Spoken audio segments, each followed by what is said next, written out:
Okay, welcome back to the Crucial Squared Circle from 104.9 The Edge. It is Mark Franchise here with Davison Sarai. What up, Franchise? Yo, what up? And our good buddy T joining us today. Hello. Not associated with tea and crumpets, but he's not ruling it out. That's not true.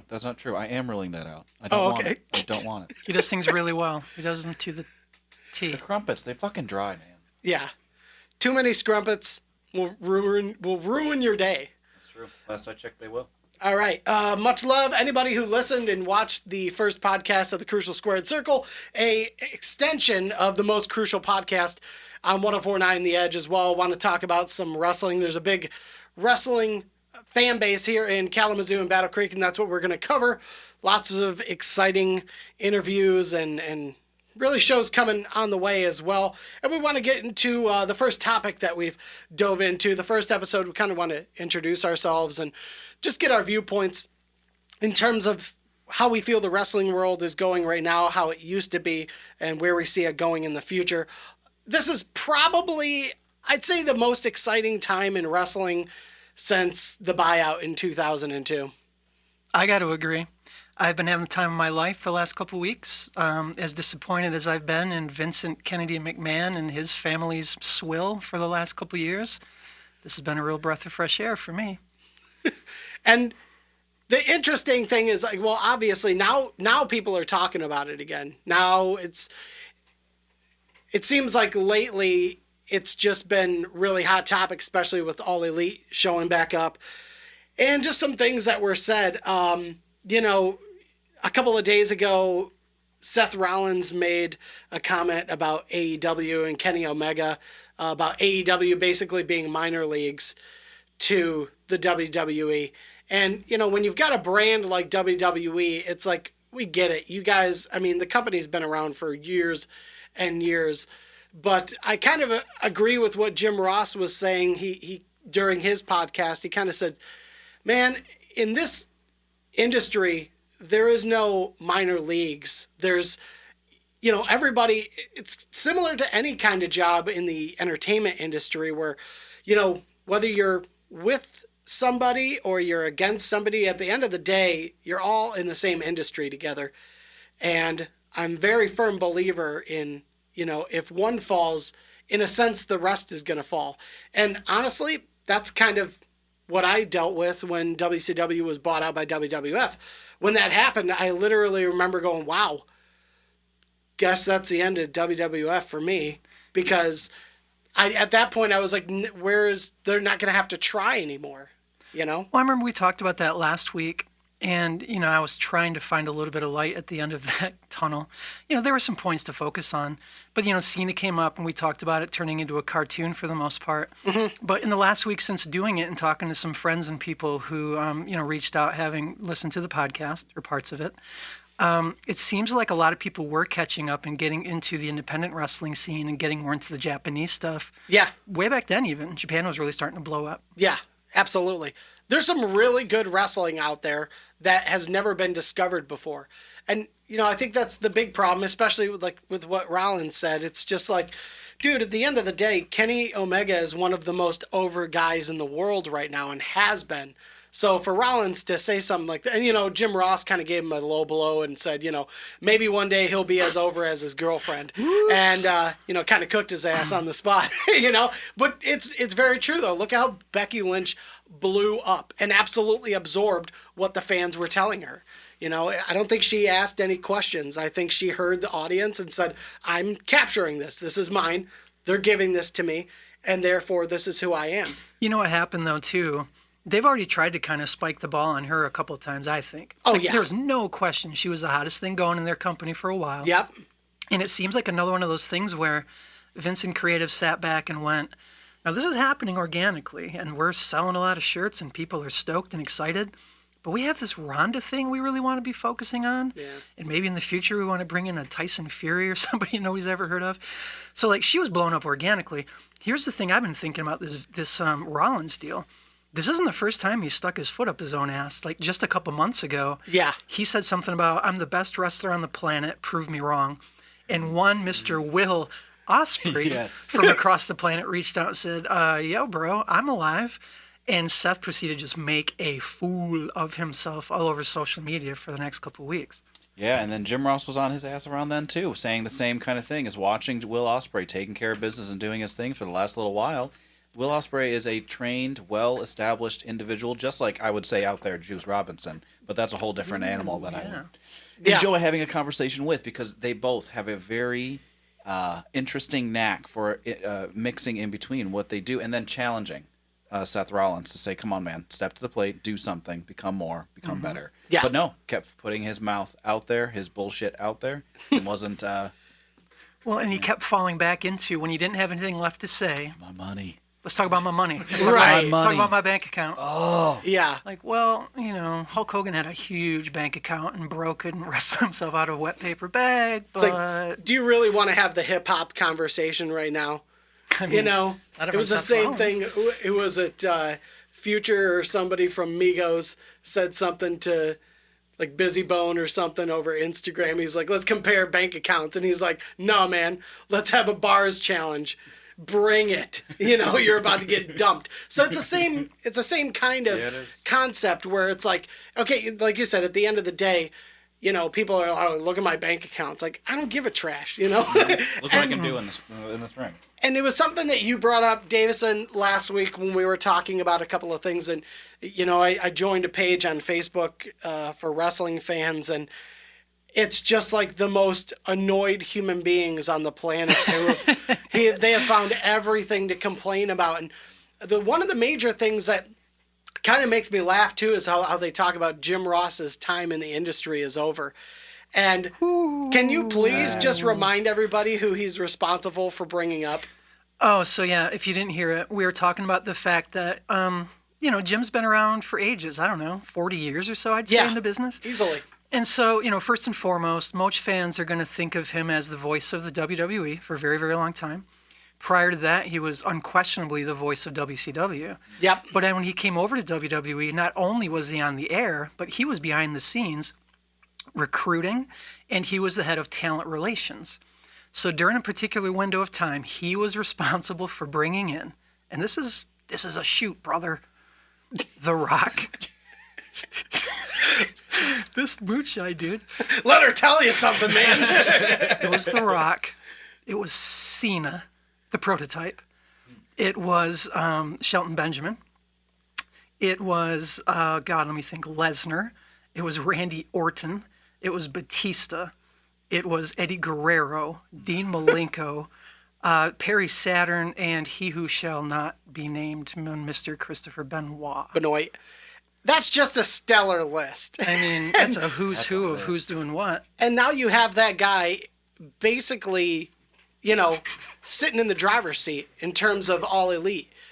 They're going to go to him for any kind of guidance that they're going to need, because he's probably back of the house, one of the most experienced guys on the staff. And you look at the staff and who they have over there, I mean, it's ridiculous. And again, it's just funny because, I saw some of the people on the Facebook page, they're like, they're making memes and stuff like WWE uses too many legends. Oh, did you see DDP on All Elite? How sweet. And I'm like, yeah, but they weren't booking DDP for weeks in advance so that people would watch their product. Well, I mean, let's be fair.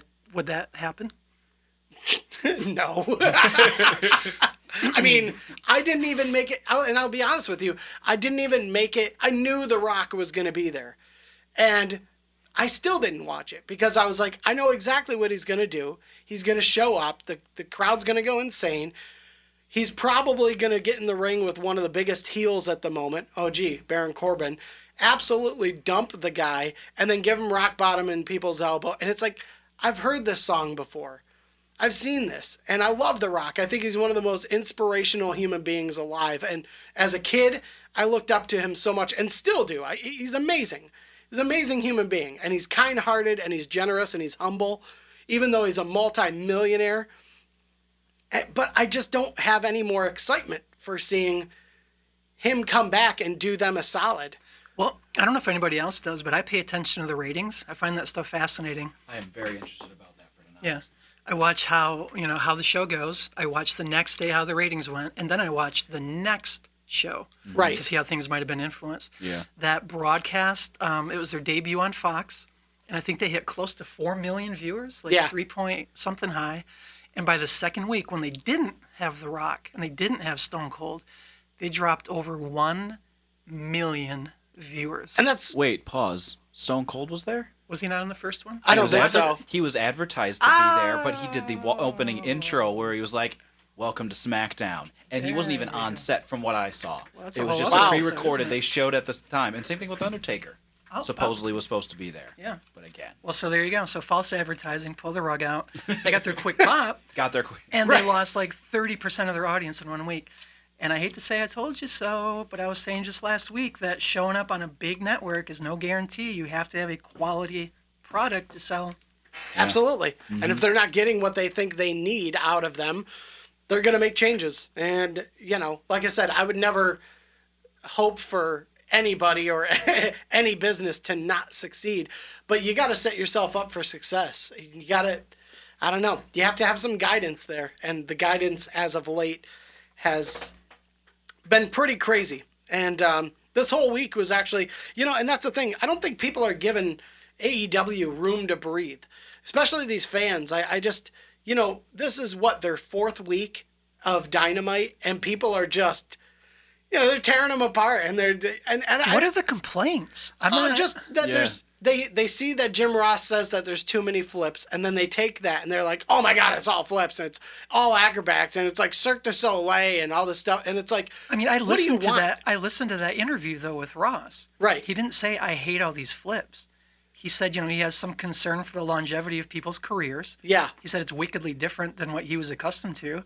He didn't make any kind of notion that you can't have ring psychology and flips. Like, these are not mutually exclusive things. And we were talking about it before. One of the biggest, and in my opinion, I just think it's one of the best articulated matches ever, is Eddie Guerrero versus Rey Mysterio Jr. at Halloween Havoc 98.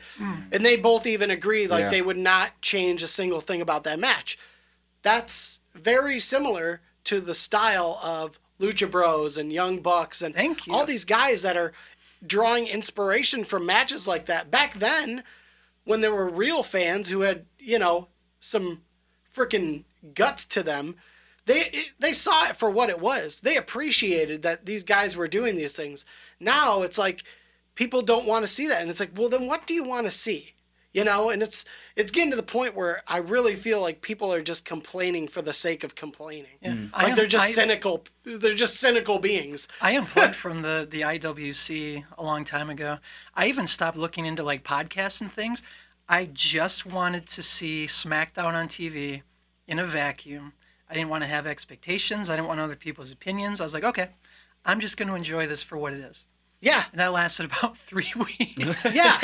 I did that for a bit as well. I was about, when I came into wrestling, I mean, I jumped into it as of late with only WWE as sterile product coming in and not watching and having Raw or SmackDown available. I would only watch the pay-per-views. And then after a while, I was like, okay, now what's happening between these pay-per-views? And then I started watching it and I was like, I don't care. I don't. None of this builds up. None of this makes sense. None of this is adding to anything for me. And so then I jumped into New Japan, and that actually re-sparked my interest. But jumping back for a moment, those ratings that you were talking about. So y'all know that AEW is going against SmackDown tonight, right? Because they had to. So No. yes, so AEW is replaying their Wednesday Night Dynamite from this last week tonight with unaired footage against on TNT against Right. SmackDown, and SmackDown is going to be moved to FS1 because of the World Series. Is this some of their own counter programming? No, this is I'm It not just sure. work out that way. I think that they had heard through the grapevine, which Renee Young had posted something on Instagram or something along those lines yesterday. Yeah. In reference to them moving her show to FS1 to be immediately after the fact. Yeah, I heard that. Yeah, which got me thinking, how soon did she find out that was happening? And then a whole domino effect of questions and wondering as, they probably talk. They probably have to talk. They live with each other. They love each other. They do talk. They have to. Are you referring to so- she and Mr. John Moxley by any chance? Yes. Okay. Just making sure people. He's on their health insurance plan. I love that he is on her. Oh God, bless America. The whole situation with that is just wonderful in so many different interesting facets. But very specifically, I think that it's wonderful that they're throwing it out there. I am interested in those ratings that they end up pulling. Yeah. Because even if it's just 500,000 people, that's interesting as all hell. Because what's SmackDown going to do on FS1? Right. I mean, I'm pretty spiteful in the fact that WWE was intentionally trying to screw with Dynamite by moving NXT up as fast as they did. Yeah. Like, okay, go ahead and cover program. Let's see what happens. Yep. So we're going to get into it today. We're going to talk about who we feel Wrestler of the Week is. We're even going to get in the Match of the Week. But the main topic tonight, we want to get into our top 10 tag teams of all times. Now, that could be because of pure talent. That could be because they were fan favorites, because they were favorites of ours. We're going to give some insight and reason as to some justification to the people that we pick. Some honorary mentions as well, but we're really going to focus on the top three that we all kind of feel like. And I think out of all the action that I've seen, I missed out on a lot of it. I think if I was going to have to pick Wrestler of the Week, just for taking a chance and because I'm excited to see where it goes, I got to go with Finn Balor with the fact that he turned heel. I think that's huge. I thought the surprise kick was pulled off rather nicely. That was really nice. I'm really interested to see where he takes it. Actually, TMZ caught up with him, and they asked him what he thinks about being moved down to what his hopes are to going back to the main roster, and he straight up just told them, like, wherever I'm at is the main roster. Yep. So I love the fact that dude's got an attitude. I think he's going to be a good heel because he's naturally one of the more gifted wrestlers in NXT/WWE. He's one of my favorites to watch. I've always been a fan of him. So if I was going to give a Wrestler of the Week, I'd have to give shots to him for making that heel turn and for having the crowd support behind him too. T, how long ago were you watching New Japan? Were you watching when Balor was over there? No, I did rewatch some of his matches for a little bit there, but no, what jumped me in was Kenny Omega. Kenny Omega and Okada. I saw the second match out there, and not there, but I saw the second match and was like, what is happening to wrestling over there? Mm-hmm. And then started digging a hole and found myself with Wild Pegasus and Lionheart, and there's all sorts of just different. But anyway, you asked a question, I told you how to build a clock. So basically, just he already had a full career as like a main event heel in Japan from a handful of years ago, Prince Devitt. Yeah. So a lot of people are very excited for this next chapter. Like I heard somebody say, what did they say? If you ever wondered if Balor had any charisma, he's got it in droves. It's going to come out now. Oh yeah. Absolutely. And like I said, it's the most exciting time for wrestling because I don't know, man. I'm a firm believer that if you have major competition coming up, and I thought they would have learned this lesson before, but I don't know why WWE guys are taking shots at WCW. Very similar, if you guys will remember, when WCW started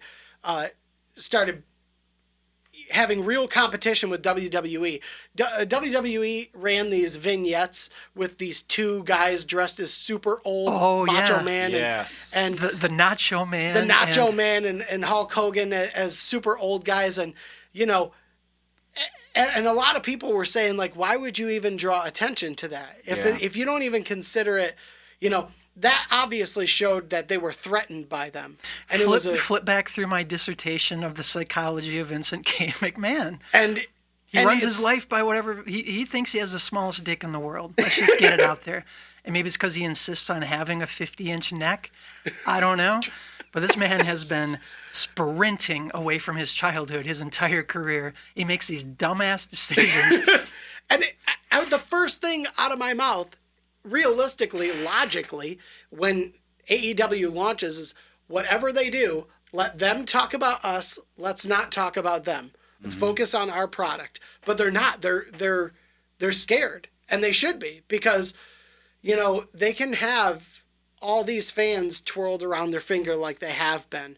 And I don't even bother getting into it with them because these are people who, through the worst times, have stuck by WWE and have been entranced by it and how amazing it still is. And I just be honest with you, I've watched a lot of pay-per-views the last few years, more pay-per-views than I've watched from WWE in decades. And it's just, a lot of it is not that impressive. Some of it I try to emotionally get into because there's some really good talent all across the board. But a lot of it is very uninspiring. I just remember being a kid and being on the edge of my seat and marking the hell out over matches. And it just doesn't happen anymore. Now it's just something where you just kind of hit back and you just watch it and it comes at you and oh shit. And, you have some fun with, I think AEW is really what's bringing the excitement back in wrestling for me because they're doing something different. Like I said, they can go after WWE all they want.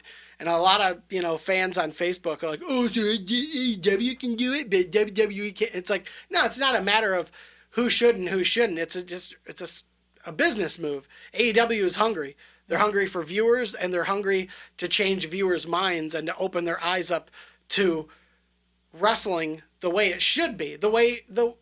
Add some excitement back into it. Would not be smart for WWE wrestlers or the company to take shots and draw attention to another brand like they have before. Now, when they have a pretty objectively better product. So, and I'm going to say AEW, and of course that's a subjective statement. Right. So you pick Finn from NXT. I'm going to go ahead and pick my person for the week, who is an AEW performer. Mm-hmm. And as we were speaking before the show came on the air, I've been a fan of this young man for a very long time. Built himself quite the reputation on the indies, and specifically in a lot of those kind of savage hardcore matches. He's kind of notorious for what's considered the biggest bump in wrestling history. Talking about one Joey Janela. Now, I'm always going to pull for an underdog. I've always been this way in wrestling. You're also going to learn that I absolutely despise Jim Cornette. Oh, yeah. I can't stand this man. So you haven't been watching the new NWA Power? I have, and I like that show. it. And I really wish he wasn't on there. I mean, between his transphobic and homophobic commentary lately, I mean, he's just plugged up his own ass from 40 years ago. Right. But so he's been talking a mess about Joey Janela, calling him, Jelly Roll Janela or some nonsense. He's still into body shaming. Cool, Jim. But so he made fun of the fact that Janela, it's kind of on the short side, not very athletic, lacks skill. I think he was calling him like a mud outlaw guy. But all of a sudden, we've got Janela wrestling Kenny Omega twice in 2 weeks and having stellar matches. And then this week, he who did he fight? Did he fight Omega again this week? Yeah. He did. On Dynamite. Yeah, he was in Dark last week, and he was on the regular show this week. I was talking to my friend, and to me, Janela had like the sell of the week. Did you all see the match against Omega? Missed it. So Joey's laying against the ropes. Here comes Omega with one of his V triggers, which look absolutely lethal anyway. Yeah. He caught Janela so that he fell between the top and second rope, and he just kind of pendulumed on the second rope for a full 10 seconds. Like he was dead. Yeah, right. And they just gave him time to swing there, like sell it. Omega brought him in, hit him with the one-wing angel. But everything from him expanding his moveset to working on his health, I guess Cornette making fun of him has gotten him into the gym. You can see improvements. I just see him going straight up. I think he sells great. I think he wrestles great. He's got a good character. It's exciting. Like I said, the only issue with AEW that I can point out right now, and I wouldn't really say it's an issue, but obviously something they're focused on too, is the size of their roster. This is something new. They're still building this up. They're literally, I can't remember another time where, WCW was around for a while. And then they brought in Monday Nitro, which was like, now we got competition on the television. But this is a brand new company. And not only is it a brand new company, but now they have their own show right off the bat. So you got to give these wrestlers and these storylines some time to build up and just enjoy it. Instead of sitting there and just analyzing every little thing, just sit back and enjoy it. Because you've had years and years and years of WWE. You know what it is. If you followed it, you know everything like the back of your hand. And nothing surprises you anymore. But everything is amazing at the same time. because you know it all, apparently, if you're a WWE fan. Well, they're trying to sell as much product as possible. They're the Nickelback of professional wrestling. Yeah, I said it. And I fucking mean it. Ow. Yeah. Ow. Yeah. Fight me. No other words needed. You know? Case closed. Talk to you next week, everybody. Yeah, we out. No. Oh, man. Yeah, So- Were we talking also about match of the week? Yeah, absolutely. Like I said, I was a little behind this week. I just had so much going on personally that I didn't get to catch a lot of it. The clips that I did see, though, I got to say, that Lucha Bros tag match. The clips I saw on that. Yep, that was my match with Private Party. Yeah. The groom Dude's finisher is one of the nastiest and most creative finishers I've seen before. Talking about Penta? Yeah. Of course. I was like, as soon as I mean, he... who As else soon would as be- he lifted him up, I was like, what's he doing? And then he dropped him, and I was like, oh! Over. The assisted package pile driver. Oh, my gosh. Yeah. Filthy. Did you see him hit that on Christopher Daniels the week before on the fucking ramp? Oh, Yeah. Yeah, he's dead now. Yeah. He gone. Yeah. No, He's joined the wacky inflatable arm flailing tube, mads. That match was nuts. And I mean, for the fact that, Lucha Bros have been all over the planet for the last couple of years. We talked about it last week. Yeah.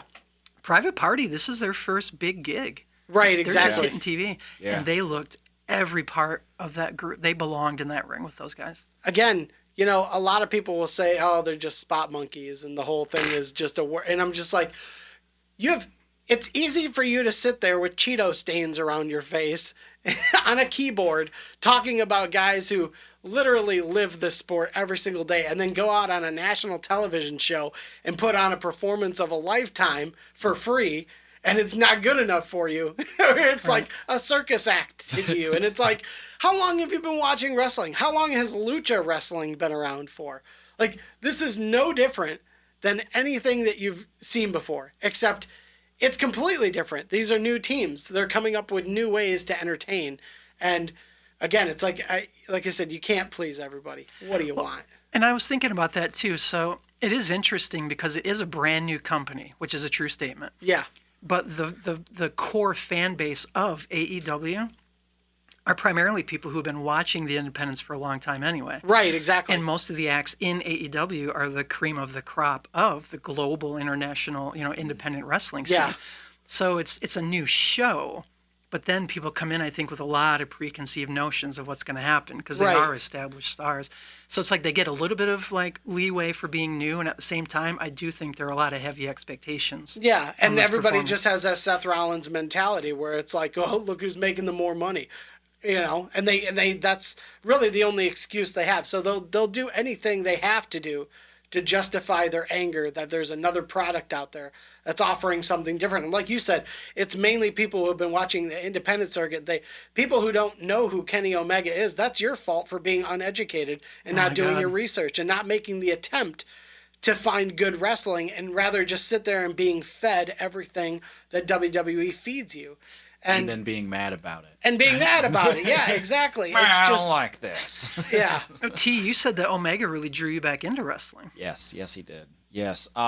So I don't know what ended up sparking my interest in Kenny Omega in the first place, aside from the fact that I was sitting with Jake, a good friend of ours, and he had said, hey, you got to check this match. So ended up, him and I stood up one night and just watched the whole thing from beginning to end, him and Okada. So I take back my last statement. I know exactly what drew me in. It was watching it with him. Yeah. So going through that match and watching that, and then that night leaving his place, Jake's place, and then watching every single match outside of that of his, and then going, whoa, what is this?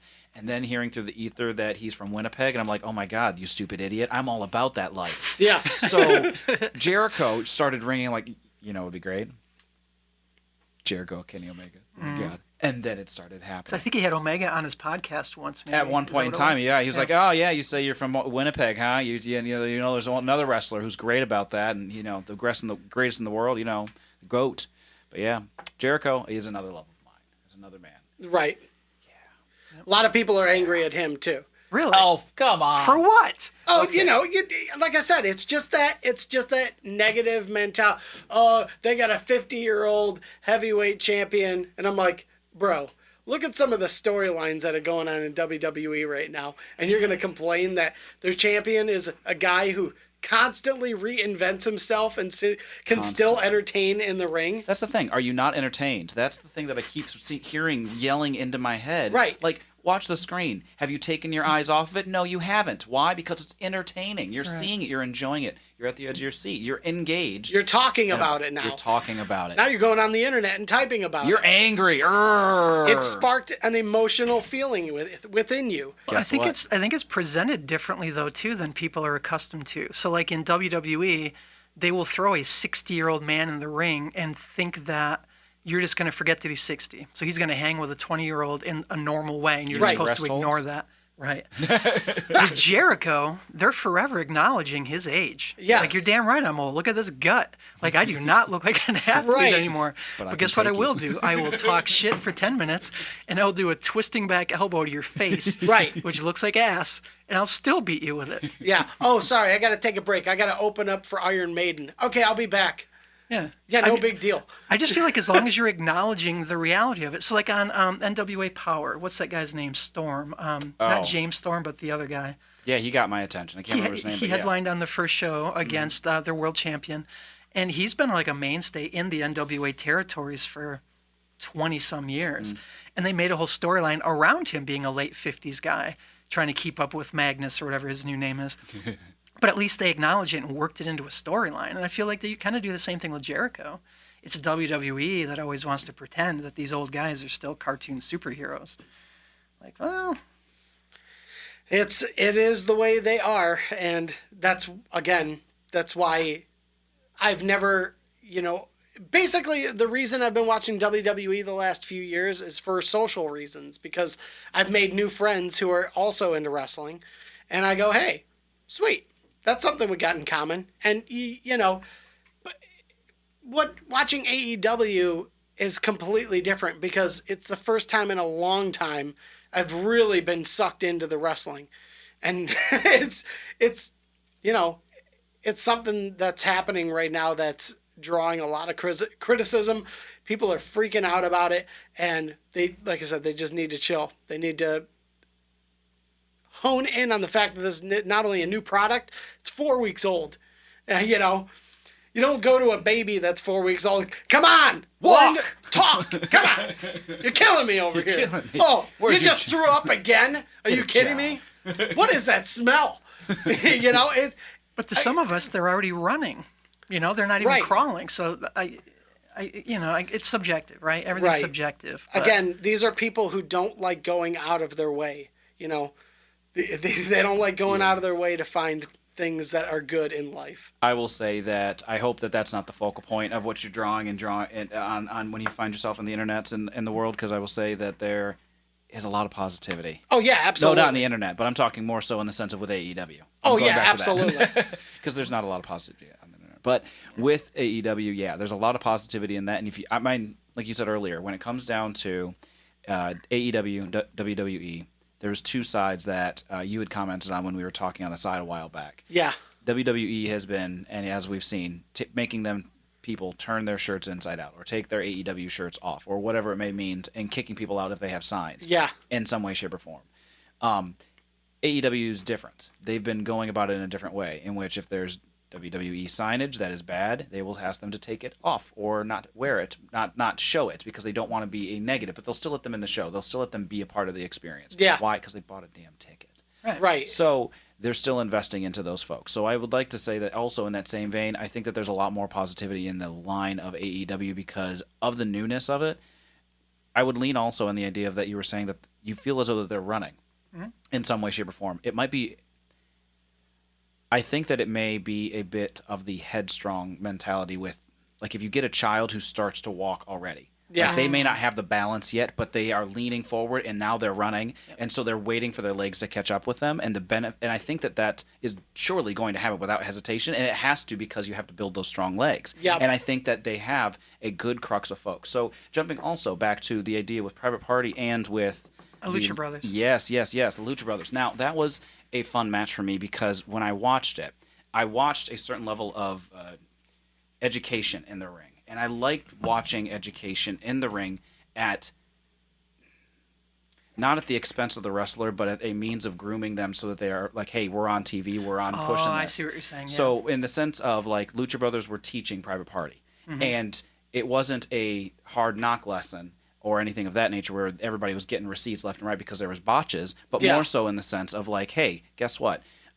You're going to be pushed to your limit, and we are going to you made it to semifinals. That matters, and you're pushing yourself. So I very, very, very much enjoy what they were doing with that tag team, because that whole aspect with Jim Ross and the conversations of doing transitions and recruiting and all these other folks, same thing. You've got a veteran. You've got folks who have been doing these flips and trips and tricks and all these things, and you're getting them into alignment with folks who are brand new and learning that whole craft in the sense of hard camera angles and movement and watching for TV time or even commercial breaks or breathers in between. All of that has been just small stuff that I've been nitpicking and watching, but at the same time, I'm like, last week they had a bad camera angle. This week I didn't see that bad camera angle because Kevin Dunn's not involved, and also because they're doing more of micromanagement and growth. Yeah. And I saw, like you said, the kind of in-ring grooming or training happening during a match. I caught another tiny little subtle example of that. Do you remember when Cody came to the ring to do his promo? And they showed the inner circle, which is Jericho and his goon squad. They were like up in their little mezzanine area, and they had the air horns. And so when Cody would try to speak, they'd blow the air horns off, right?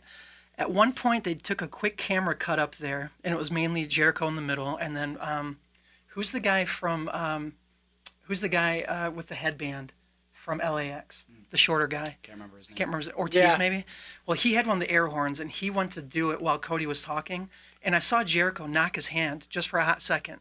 They cut back to Cody talking, and then you heard an air horn like 2 seconds later. Right. And I watched it back, and I was like, you know what? That was him telling him, like, not yet. Wait till he talks to this point, and then do it. Right. And then from then on, you could kind of catch up on that timing. Yeah. It's subtle, but they're definitely doing some of that stuff. And, and it doesn't help that you have you've got a lot of opinions from WWE legends, Bully Ray coming out and saying his piece on Twitter, and then you had Kevin Nash yelling, "Get off my lawn." On Twitter. Kevin Nash was like, it's the little things, guys. The fact that Jericho was up there with an AEW mic made it very clear that it was a work. It's just the little details you got to pay attention to. And I'm like, okay, so you guys didn't use WCW mics when you were taking over as the NWO? How many times has Bro talked about being in the NWO outside of kayfabe? How do they keep popping in and out? Like, how is it okay to be talking about it from the outside, but still insisting that you do it on the inside as if there's no outside? He's an outsider. It's Don't insane. forget about that. Oh, God. Hey, yo. Hey, yo.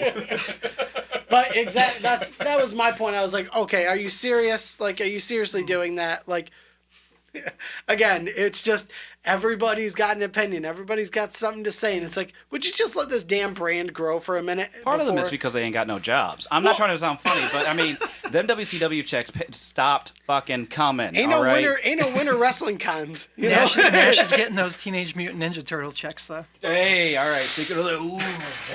Just super shredded him. Royalties. Okay, so be it. Oh, anyway. he was Waldo. He was Waldo in Punisher. Oh. Yeah, he was. That's right. Yeah, oh, sorry, he was a Russian hitman. Everybody knows that. Yeah, sorry. Common fucking knowledge. Derp. One of his biggest roles ever. Okay, so let's get into the tag teams. And we were going to discuss our top 10 favorite tag teams of all time. We figured it would probably be easier if we just loosely discover the top 7 of our list. And then we're really going to focus on the top 3 tag teams of all time. And I guess let's just open it up with just a general feeling. I started my list off with a team who, when it comes to devastating tag team finishers, I've always thought it was really cool the creative ways tag teams came up with finishers. One of the most devastating tag team finishers, in my opinion, from what I've seen through the years, was performed by Cronus and Saturn as the Eliminators. It's called Total Elimination, where it's a combo sweep kick to the back of the legs and a spinning heel kick to the face at the same time. Yep. If you watch the initial ECW invasion of Monday Night Raw when they team together, that's who jumps in the ring. Oh, God. Cronus and Saturn get in the ring and just destroy this guy. And the crowd just goes nuts because they're like, what the hell was that? They're not. It was called Real Violence. Right. It was the first time a violent tag team move was performed on Raw. And people were like, what is going on? And I that's why they're on. And again, too, huge fan favorites. ECW fans had a big respect for Cronus and Saturn. Again, two guys who, on a solo level, Perry Saturn reached some kind of success. He came out with Marlena at one time, wore big pink fuzzy hats, and When WCW, he won I think he was television and probably U.S. champion at some point. He did all right. And he's a solid wrestler, solo wrestler. I think the tag team division, he probably had a pretty good chance of taking it far. In my opinion, I felt that the Eliminators were a really strong ECW tag team and probably one of the most devastating tag teams in the ECW brand. I think as they were booked, they were one of the hardest tag teams to defeat. Multiple time ECW tag team champions. Yep. But again, it was that finisher. I remember the first time I saw that finisher, I was like, what the hell is that? Yep. And that takes a lot of talent to be able to choreograph something like that to where you're both striking at the same time to get the maximum damage to your opponent. And as a point of reference, a variation of that move is the current finisher for Red Dragon in NXT. Right. Or for the Undisputed Era. Right. But it would be really interesting to look up two of those clips and watch them back to back. There is zero comparison to be made. Right, exactly. Mm-mm. They just, again, and same move, but wow. Yeah, ECW, I mean, those guys were innovative. I mean, they were the innovators of violence, but they were also extremely innovative with what they were doing in the ring, just because of what Paul E. would allow people to do. He would allow them to express themselves. Mm-hmm. Guys who were like, I know I'm good enough for professionals. Watch me go and prove it. Yep. And he would be like, go for it. That's why he got picked dry for years and years until he had nothing left. Well, that actually opens the door really nicely for my first choice. Also from ECW. I chose this team primarily, I wasn't a huge fan of both guys, but one really stood out for me. I've been a long-term fan of a young man named New Jack. Oh, yeah. Who came out of ECW back in the day. He's got some legends hanging off of his back pocket that I want to talk about at some point. Yeah, horrifying no doubt. Human being. So those of you who know what I'm talking about, you already know he was in a team called the Gangstas with a man named Mustafa back in the day. Now, how does one describe a Gangstas match? Well, let me try. It's almost like you have no idea what's happening. Yeah. Some loud hip-hop music starts playing. It doesn't stop playing until you find yourself unconscious in the ring with a shopping cart wrapped around your head. They would come down with, pillage and plunder, and they would just beat the living hell out of people for, 3 or 4 or 5 minutes. They'd win or they wouldn't. The music would keep right on playing. They'd walk back. The music would keep right on playing. There might be a winner. Amazing. But the whole point was we're going to come out there and just destroy you. And I think he said it best in the Beyond the Mat interview. He holds his hands up to the mic. He says, "You see my knuckles? You don't, 'cause there ain't none." That's from hitting a bitch in the eye. Yeah. New Jack was a legit bounty hunter, and he said he's got something like 5 justified homicides on him. Yeah, 5 justified. He was like, it was, he even said, he's like, I'm not proud of it. It was either me or them, and I'm still here. Now, strangely, he is proud to talk about the mass transit issue that took place. Oh, yeah. When he scalped that young man at the ECW arena. Yeah. So he's got his moments where he's pretty proud of his track record, and others where he's, what. But yeah, still though, that's real fear. Like, he's horrifying. Who are we wrestling tonight? No, thank you. And a team that we've spoken about a lot that's on my list too. It's hard. I'm just trying to compile. What I did was try to compile hopefuls and people who have made a name for themselves, and Lucha Bros, straight up. I mean, what tag team title haven't they held other than WWE Tag Team Championships?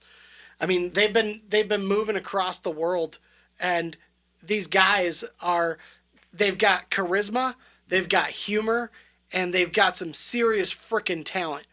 I mean, like I said, the chemistry too. Yeah, I mean, they understand each other's moveset so well.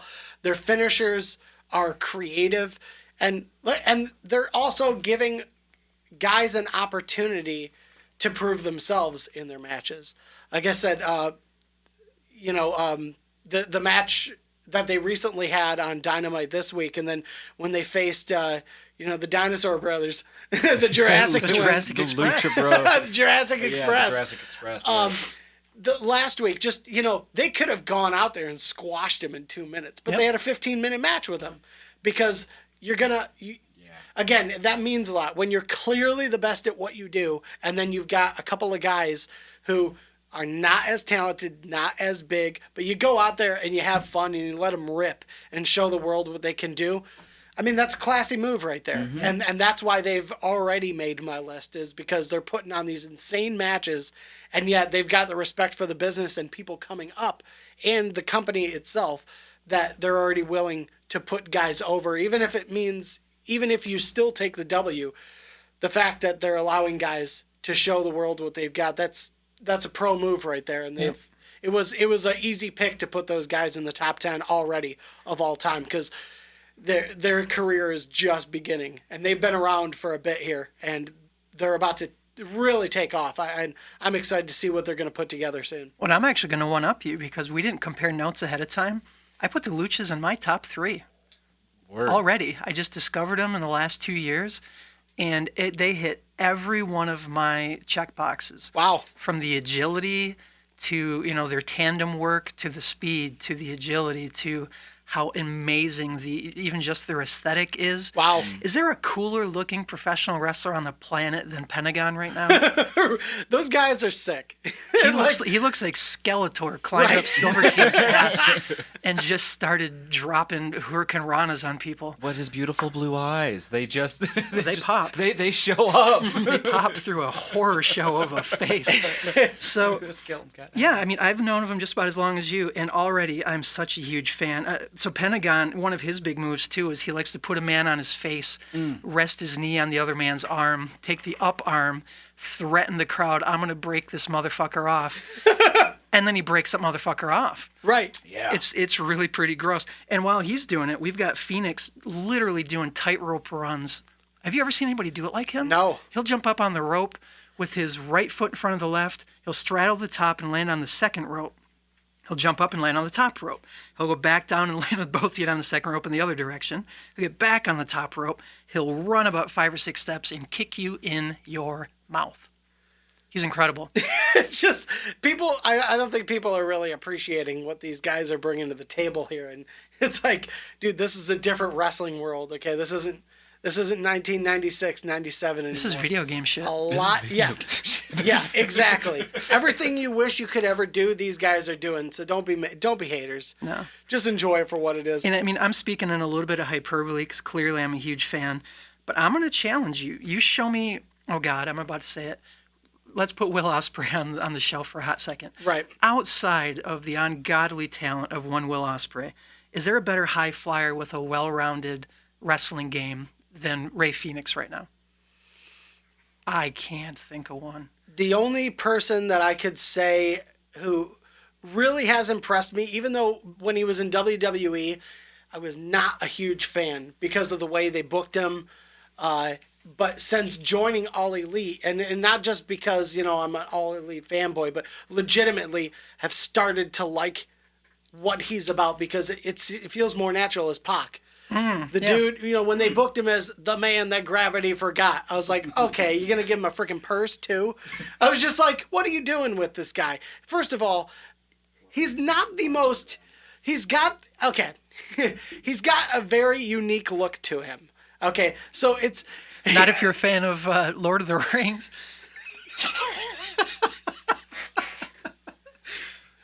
What say you? Listen, Legolas is my boy. And, I love Legolas.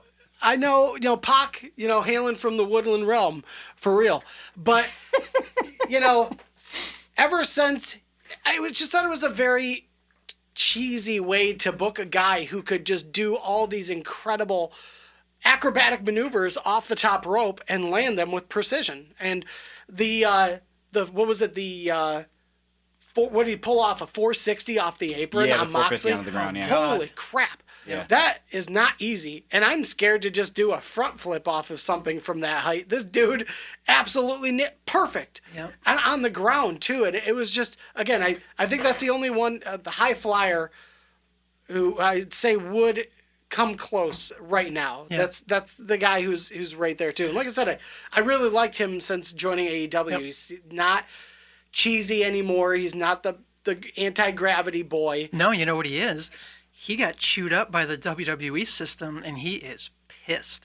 He was never like that before. Right. Back in his old days, he didn't have this kind of grit and grime.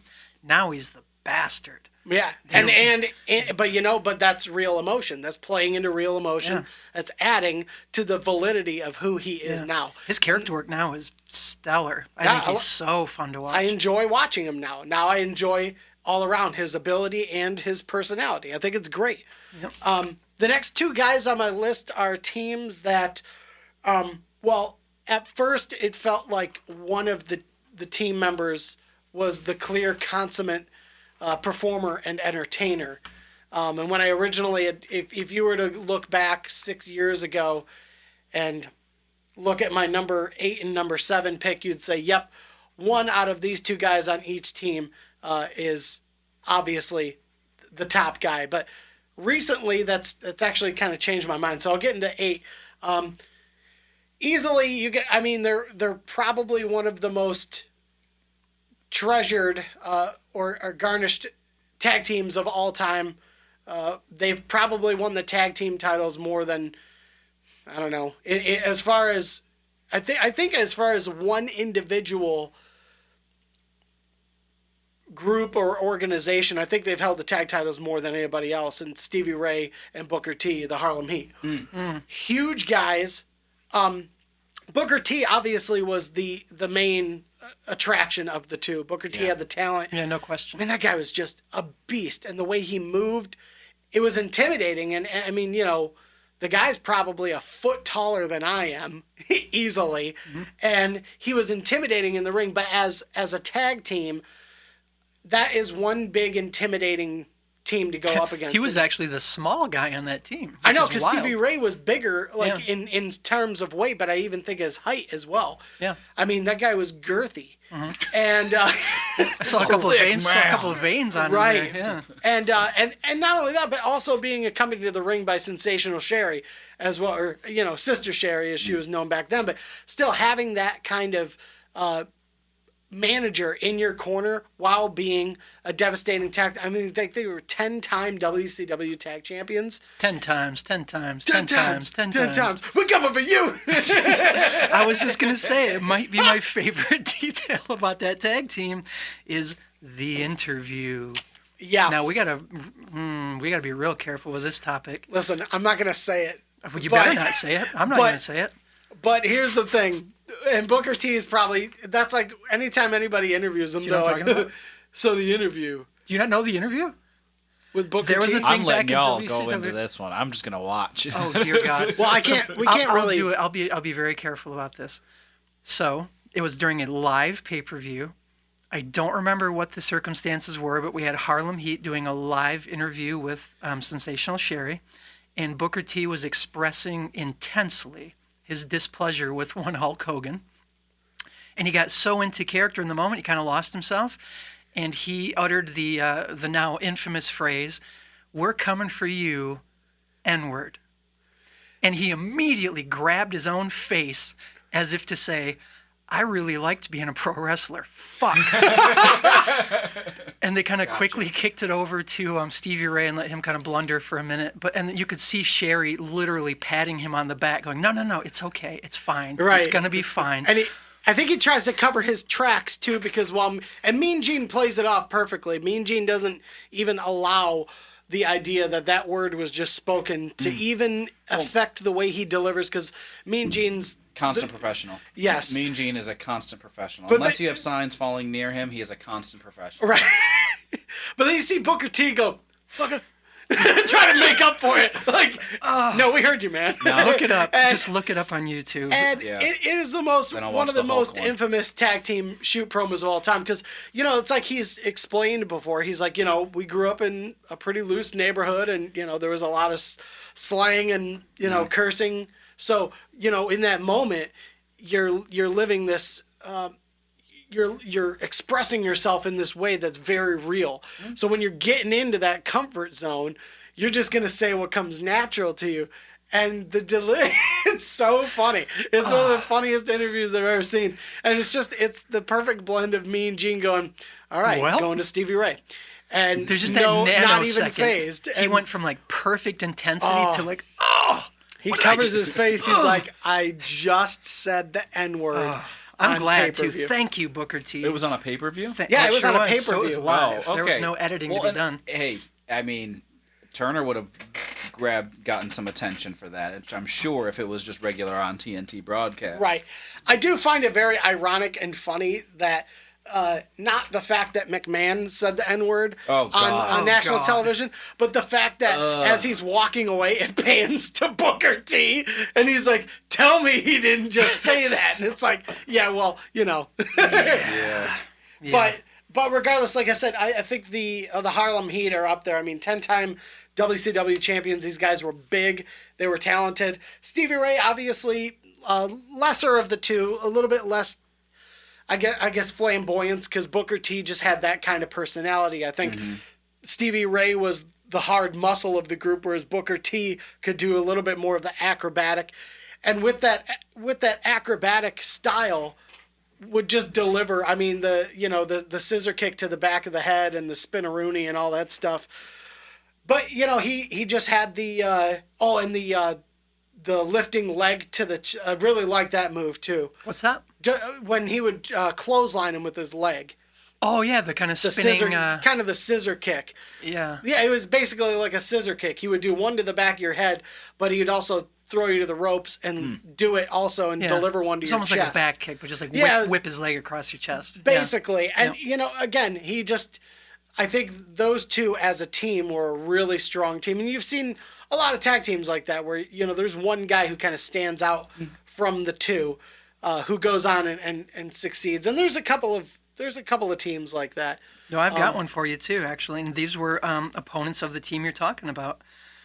We're right here in Kalamazoo, Michigan, and not that far down the road is the University of Michigan. Oh, yeah. So, Oh. of course, my next team is none other than the dog-faced gremlin and the big bad booty daddy. Holla if you hear him. Talking about the Steiner brothers. Steiner Brothers, Michigan made. Dude, can we just talk for a minute about how many jobbers were hospitalized because of the Steiners? My God. Yeah. How many kills They do had they a have? very... Legal homicides. How many do they Infinite. have? Infinite. They had what was their tag team finisher? Because I God. can't remember. I know it was extremely dangerous. The one I remember mostly was when it was almost like they were setting up for the Doomsday device, which is what the Road Warriors used. Right. So Scotty would put the man on his shoulders, turn his back to the turnbuckle. Rick would get on the top rope and jump off with a bulldog. Oh, yeah, that's scary. That was one for a while. That's the big one I remember. And I think, God, I remember there was one, what did Rick Steiner hit like a, he had the Frankensteiner. The Frankenstein. You mean the Hurricane Lana? Yeah, Oh, exactly. no. It's the Frankensteiner. Right, where Hurricane he Lana? almost broke his neck multiple times. Because you would throw the guy to the ropes, jump up, and hit him Yeah. with the Hurricane. So Yeah. Just a lot standing of- straight. He would also set the guy up on the top rope. He would. Yeah, he would. He was the guy who. I know he didn't invent it because I didn't live in Mexico. I'm sure it was happening decades ahead Right, of time. exactly. But for a guy who looked like frickin' Scott Steiner, who looks like a wrestling action figure on steroids, Right. to stand on the top rope and just do a jumping Hurricane Rana was completely mind blowing at the Yeah. time. We're talking 90s. Yeah, there were very few big guys who were super agile in the ring. I don't think anyone any more than Vader. I think Vader is probably the biggest most agile guy in professional wrestling history. When you're looking in terms of size and what you're able to do, he's one of the main ones. But Steiner, though, he was big build. Steiner was just freaky. A beast. And it was super cool always to see. I got to give, some props that you threw that in your top 10, because I always thought it was really cool to see them come out in University of Michigan jackets. Yeah. Because I was always a U of M kid growing up, and they've, not only the school, but the hospital has gained so much of my respect, in the last few decades as well. It was just really cool to just see them come out and repping Michigan like that. It was a cool experience. And yeah, again, a tag team that you just look at them and they're just one of those great combo tag teams. Yep.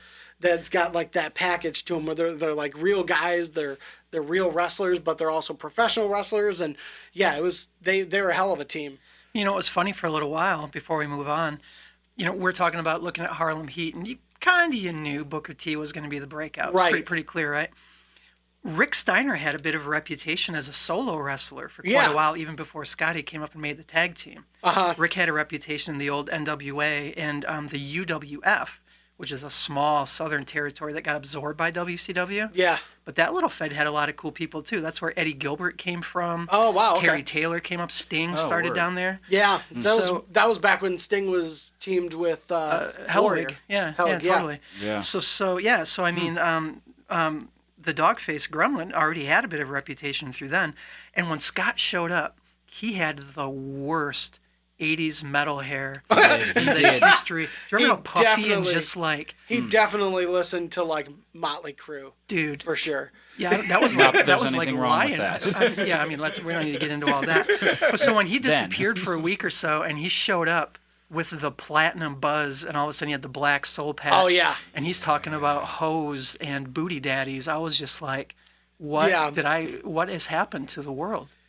He went off and he really started going off on the mic, and I really wonder how much of that was like cleared with WCW creative. So let's just start with none. Going on the mic and saying change the channel and watch Stone Cold Steve Austin because WCW sucks. I was like, man, way to sell your product, man. That's great promotion right there. Jump on YouTube and just look up Steiner Math. Oh yeah! Oh my gosh! Just look up Steiner Math. Oh my gosh! I yelled that at a coworker and just even last like week. some of his like YouTube videos of him freaking out. Oh, there are also videos called Steiner versus the English language. You should oh, I haven't seen that. Oh, that's great. Yeah, they're incredible. No, they were a solid team. I tell you, I will echo half of what you said in the sense of like they were a solid team. I am scared of that Scott Steiner man. Yeah, I will say that. But that Hurricane Lana is one heck of a move. Right.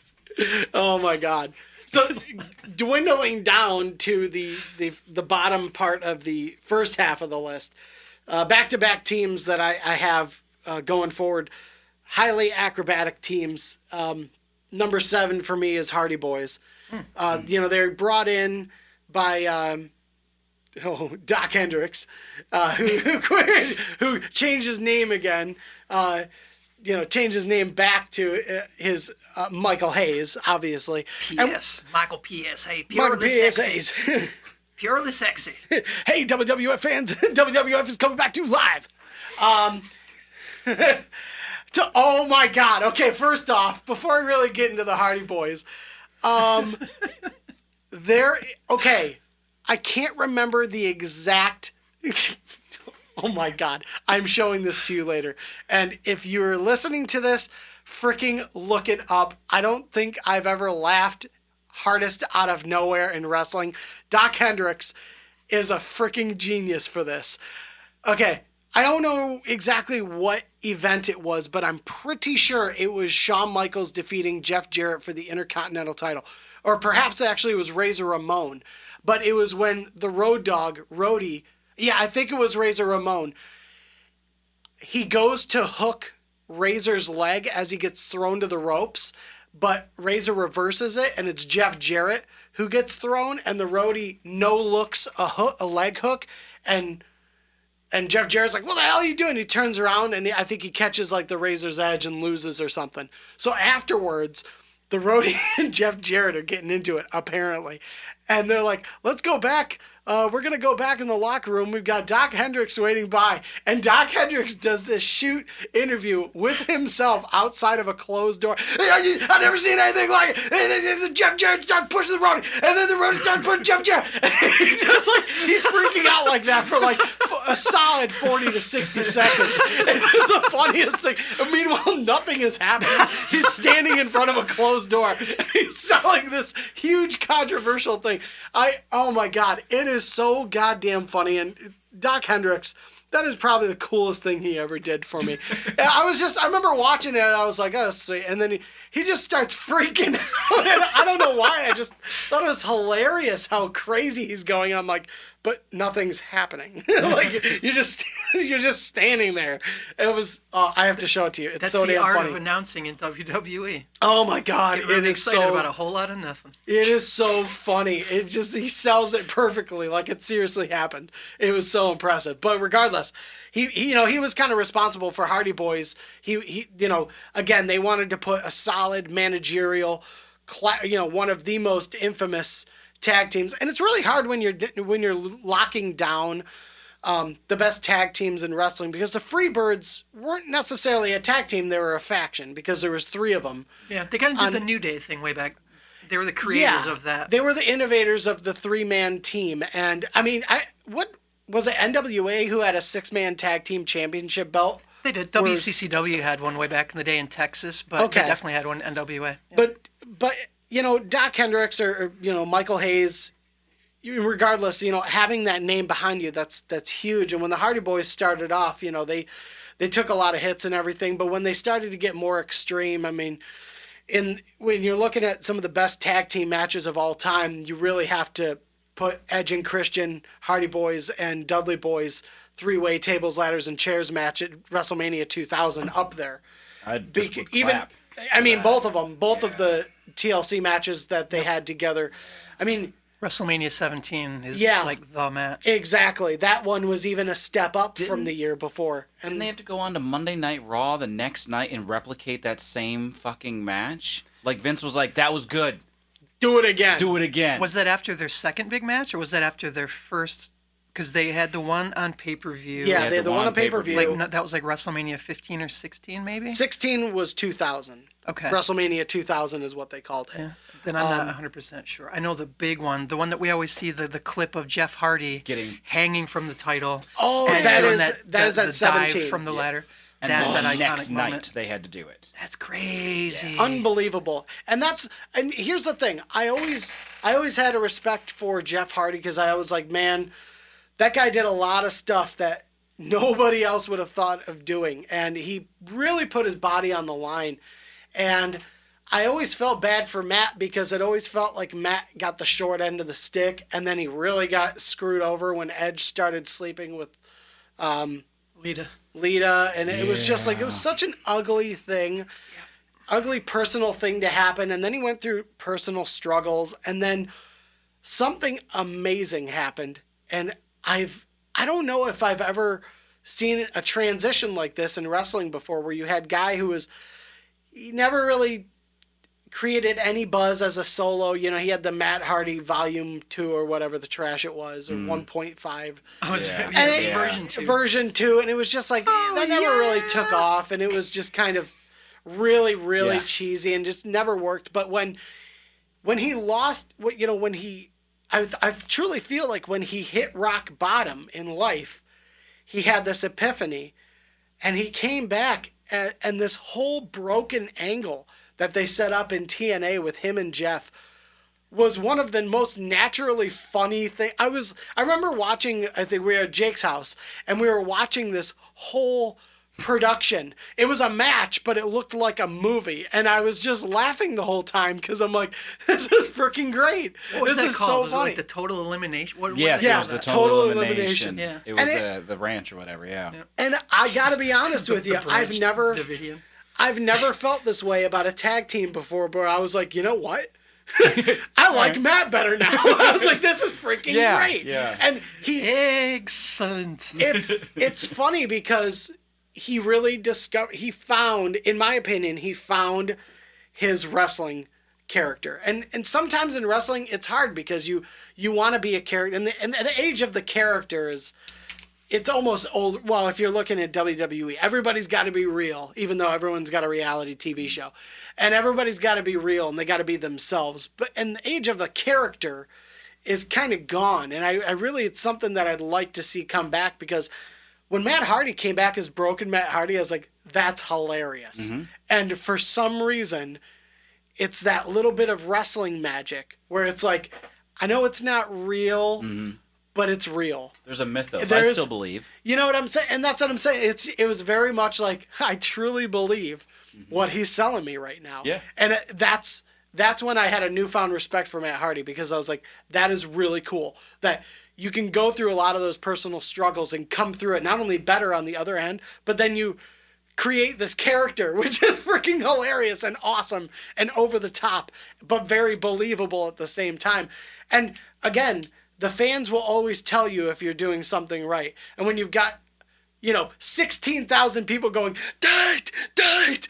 It's like, dude, you already did it. You just did it. Did anybody else get nervous, even though we already knew what the delete thing was about? Did anybody else get nervous when the rise of Trump was occurring in North America, and then the delete thing was happening in wrestling stadiums? Yeah. That looked real suspect. Yeah. It was... Yeah, a little nervous. Maybe that was just I've me. seen Pink Floyd's The Wall. I was seeing them getting really close, but the moment I started seeing the arm go too high, that's when we start raising too much attention. Be like, all right, yeah, right. It's like don't cross that halfway mark. You're just keep that level. You're at chest level. We're going 90 degrees. Yeah. Don't go past 90. Yeah. You're above the shoulder. We've got conversation. But in general, I think the Hardy Boys, they did a lot of stuff, including with weapons and ladders and stuff that was really innovative. I liked the when they would get down on all hands and knees and Jeff would run and jump off the back and do a suicide splash into the corner. I thought that was really cool. The senton bomb, and then the twist of fate too, even though the twist of fate was a different take on the diamond cutter, but still cool the way he pulled it off. I thought it was cool that they finished with the twist of fate into the senton bomb, where they did a lot of tag team stuff together, but it was two individual efforts that made the team. And I think Hardy Boys, in my opinion, deserve to be on that list for sure, for what they've put themselves through and who they become in the end. And like I said, I think it's sweet that Matt was able to find himself as a character and come out not being a Stevie Ray of the group, Yeah. No, I totally agree. Now, they didn't make my list. Clearly they're super influential, but right. I was just, I figured they'd be on your list. I was just trying to look for some other things outside the norm, maybe. This one is not outside the norm, and I think most people would probably agree that you don't have a Hardy Boys without this particular team. Now, I was born in 1922. People don't seem to realize that. So I have been watching wrestling for a really long time. I grew up and I was actually watching the old WCCW down in Texas. They had an ESPN show every afternoon for a very long time. I'm talking like elementary school for me, early mid-'80s. And after that show, you could sometimes catch AWA out of Minnesota. Yeah. AWA is where I saw these guys wrestling for the first time, and I believe it was against the old Nasty Boys, if I remember correctly. But I'm talking about Sean and Marty, the Rockers. Yep. Yeah. A lot of people, I try to think back to their whole career in WWE, and I can kind of see a couple pictures in my head of them wrestling like the Twin Towers, which was Akeem and the Big Boss Man he was teamed with? Yeah, Akeem and the Big Boss Man. Yeah, so they're kind of like the underdog team, and they were doing a lot of innovative, high-risk maneuvers. I remember them doing that double fist drop from opposite corners coming off the top rope to a guy in the middle. Yeah. We look back at it now, it's not super impressive, but for the mid-'80s into the early '90s, they were really pushing the boundaries. Yeah, and that was the era of the big guys. Everybody's big, everybody's a grounded wrestler. Very few guys were coming off the top rope and doing things, especially as athletic as they were. Yeah, and a lot of people obviously remember, when Sean went on his own. And there was that notorious episode of The Barbershop. Yeah. The Barbershop, of course. And he threw Marty's head through the plate glass, and that was it. Here's the beginning of the sexy boy gimmick. A lot of people don't realize Marty is more than a little older than Sean, at least, I'd say about 5 years. Sean was paired with Marty intentionally because people saw something in Shawn early on. Yeah. And they thought with Marty having a little bit more steam and time on the road, pair him up and let him kind of show him the way. Absolutely. And that's exactly why they're also the next team on my list is number 6. Cool. Because again, if you watch that Shawn Michaels documentary that they made a while back, I don't know if it's called The Boyhood Dream or whatever, but they do talk about that where I think Sherry talks about how they'd be in the back and they'd be playing with their action figures with the ring, and people thought it was like goofy, but what they were doing was they were planning moves together. Yeah, they were like, if we can do it with the toys, we can do it in real life, and that was their mentality going in. And it was a shame that the one time they won the tag team matches, the tag team titles, it was a house show. It was a Superstars, so it was pre-recorded, and I don't know if you ever saw, but the top rope broke, and it was between the Hart Foundation and the Rockers. I do remember that. And the top rope broke. And so they had to wrestle this terrible match with the top rope broken. They won the match. They won the belts. They left with the belts. And then McMahon decided that we can't have tag team titles change on a broken rope. Yep. You know, the match just looked like crap. They couldn't do anything really. So they decided to just knock it out like it never existed. So unfortunately, the Rockers were never WWF Tag Team Champions, even though at the time they were one of the most exciting tag teams in the WWF, which is unfortunate because they, you know, you could easily have made a case that they could have been multiple time tag champions, but they just never got that opportunity, which sucked. And then, you know, obviously things changed, and you were right. Jannetty actually had a lot of steam behind him, and you know, they had announced, this was when, too, they were open about guys coming in. And I remember in that documentary, they have footage of Jannetty talking about, you know, there's a guy that's going to come up here, you know, Shawn Michaels. I really think, you know, we're going to work together as a team, and I really think we could do some big stuff down here. And they really did. You look at some of those tag teams, and even back then, they came out and they were developing themselves, and they were, you know, kind of had that mythos about them that they were kind of partiers, but they brought that into the ring too, and they wrestled the part as well. Yep. So yeah, absolutely, they have to be included on the list. They're again, and you know, Shawn Michaels, I mean, one of the biggest entertainers, you know, wrestling has ever seen. Can I just real quick? This is a different issue, but you talked about them winning the titles and then having to give them back because of the ring breaking. You know, we know that wrestling. Well, there's a theory that wrestling's a work. Yeah. You know, opinions vary. I'm not saying anything. I'm just passing along news. So it's interesting for me, though, that we think about guys who some people really live the character. Warrior. Yeah. And then we have other people who acknowledge that it's a job. You know, I show up to my job, I do my job. But almost anybody who's there, and especially at that level, has dreamed for decades about winning the world title or winning the tag team titles. Yeah. And have it taken away is pretty sad. That reminds me of Jake the Snake Roberts talking about the fact that he was put in that position to warm guys up for Hogan. And he was very open about this. You know, I'm that last door for big heels to pass through before he put him up in the main event against Hogan. Yeah. Sometime around there where the Ultimate Warrior, I think, had taken the title and he was the champ. Yeah. They finally talked and they're like, okay, this is it, Jake. We're going to put you in a main event storyline against Warrior, thinking about even putting the title on you, if I remember this correctly. Yeah. And then the Warrior held up Vince for that money at SummerSlam. And then he got fired. And I remember Jake talking about it like, I've been waiting all these years. Here's this huge opportunity. And then something completely out of his control happens behind the scenes. And it like irreversibly affects a person's career. Yeah. People don't ever think about that kind of stuff because you see what's on TV. But yeah, just little things like that are weird. Totally change the trajectory of people's careers. And, and then, you know, companies' storylines altogether. That was when Flair interfered.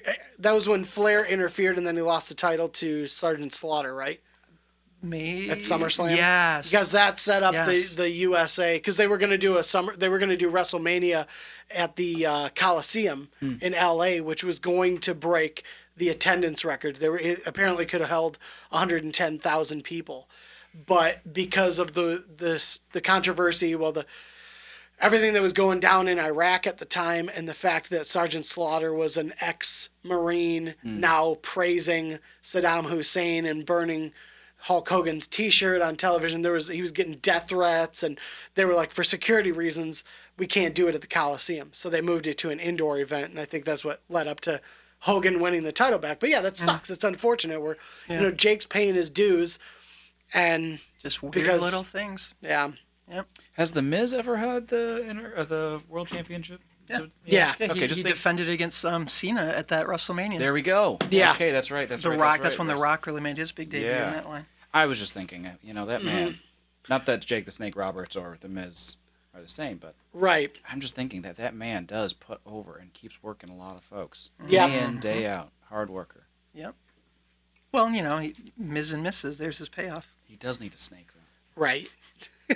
So you just did your rockers. Yeah. I don't even know if anybody else was into early Ring of Honor, like early 2000s.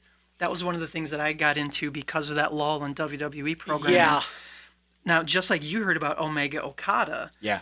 back at this time, I was hearing about CM Punk and Samoa Joe. Oh, yeah. Yeah. And they had a Wow. notorious trilogy of matches in Ring of Honor over about a 6-month time span. That's interesting. Put them both on the map. That was a solid set. Oh, my God. And just like we were talking about Jim Ross's track record of bringing in all these huge wrestlers, I didn't plan this, but just off the top of my head, let me rip you a list of people who came from Ring of Honor who are now household names in WWE. Start with CM Punk. Yep. Got Samoa Joe. We had, what was his name? Claudio Castagnoli, who is now Cesaro. Yep. We got AJ Styles. Indeed. Help me out. Who else? There's some bigger names that used to bump around back then. We got Roderick Strong. Everybody in the Undisputed Era is from Ring of Honor. Yeah. So there's an Daniel entire... Bryan. Yeah, right. Tyler Daniel Bryan. Black, who's also now known as what's-his-face? Aleister Black? No, Or Tyler Black. Tyler is, Black Seth Rollins. was Seth Rollins. Oh, right. He was a Ring of Honor world champion back Yep. in the day. And what's-his-face was over there? Kenny Omega. He did a little bit back in the day, too. Oh, yeah, I that's saw him true. much. Yeah, he kind of dipped in and out a little bit. Yeah. So, as a federation, they pumped out a lot of Yeah, talent. no doubt. And so from that time era, there was a little group of youngsters who were coming up, which also included Alex Shelley, Austin Aries, Roderick Strong, and one of my all-time favorites, Jack Evans. Oh, okay. They were a team called Generation Next. This was early 2000s again, Ring of Honor. I don't think I ever caught them. Yeah, so the tag team of Roderick Strong and Jack Evans were Generation Next. And they were Ring of Honor World Tag Team Champs for a while. So I'm a huge fan of Roderick Strong. I mean, he's another guy that Vince doesn't think much of probably because of his stature. Yeah. Now, when I was young and I liked to play wrestling in my backyard, my finishing move was going to be the backbreaker. Like, forget about it. I'm just going to impale a human. I'm just going to break your spine on my knee, right? If you've ever watched a Roderick Strong match, do yourself a favor and just start keeping track of how many different variations of backbreakers he'll hit on you during that match. I'm going to open with a backbreaker. I'm going to arm drag you into a backbreaker. I'm going to throw you out of the ring, give you a backbreaker on the ring post. I'm going to bring you back in, and I'm going to finish you with a backbreaker. I love it. And so if you paired him, like he was small of stature but super duper strong, and then Jack Evans is just made out of, I mean, he's like the human Gumby. Yeah. He's in AEW now, teaming with Angelico, and I cannot remember what the name of their tag team is off the top of my head.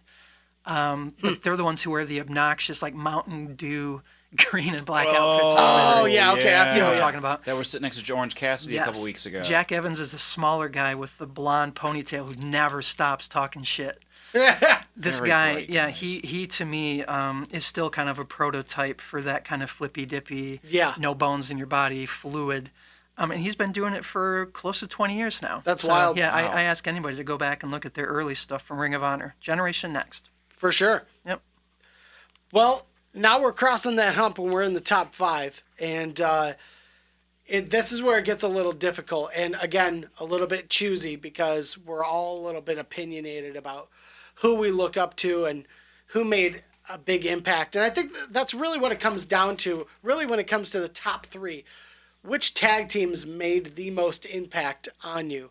So really the top 5 are it's a mixture of who made the most impact on me, but also I think who made the biggest impact on wrestling at the time. So number 5 is, for my pick, has got to go to the Dudley Boys. You know, what they did in ECW and the fact that they, you know, as the Dudley family had a whole crew of people with them and how they would literally get in people's faces and trash them, and at times use some really derogatory things that, you know, they look back on, they're not too proud of. But again, you're young, you're hungry, you're willing to do anything to be different from everybody else. Mm-hmm. And on top of that, I still feel like when it comes to finishers, the Dudley Death Drop is the coolest. So good. The coolest finisher. 3D. 3D, yep. The way they set it up, the way they called for it, the way they would just do it to people through tables like it was tradition. Yep.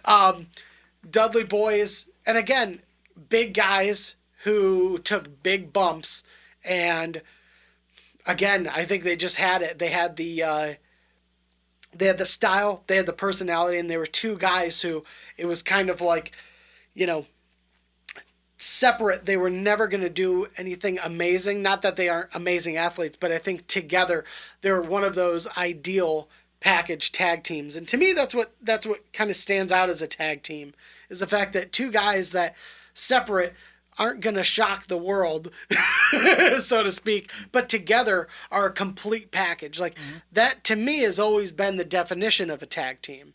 So a lot of, you know, I'd say 4 out of the top 5 are very much like that, because that's just the way I look at tag teams. Yeah. There have been some incredible tag teams. I mean, you can't just sit there and go, when you're talking about great tag teams, the Brothers of Destruction, Undertaker and Kane. Okay, these two guys are huge, and they're extremely successful on their own. Yep. That is a devastating tag team combination. Mm-hmm. The way my mind works, though, is more of I try to think of natural tag teams. Two guys who separate aren't going to do a whole lot of stuff in the grand. No one's going to remember singles matches that they've had necessarily, but as tag matches, they've got the chemistry. So that's why they made my list. Well, yeah, so let me just take you back a little bit. I'm going to set the scene for you. It's 1998. My friend Brian, he was my roommate at the time, we agreed we were going to go to the ECW show over in Detroit. It was a house show, maybe about 3,000 people. Oh, man. And, you know, we were already big fans, and I knew who the Dudley Boys were.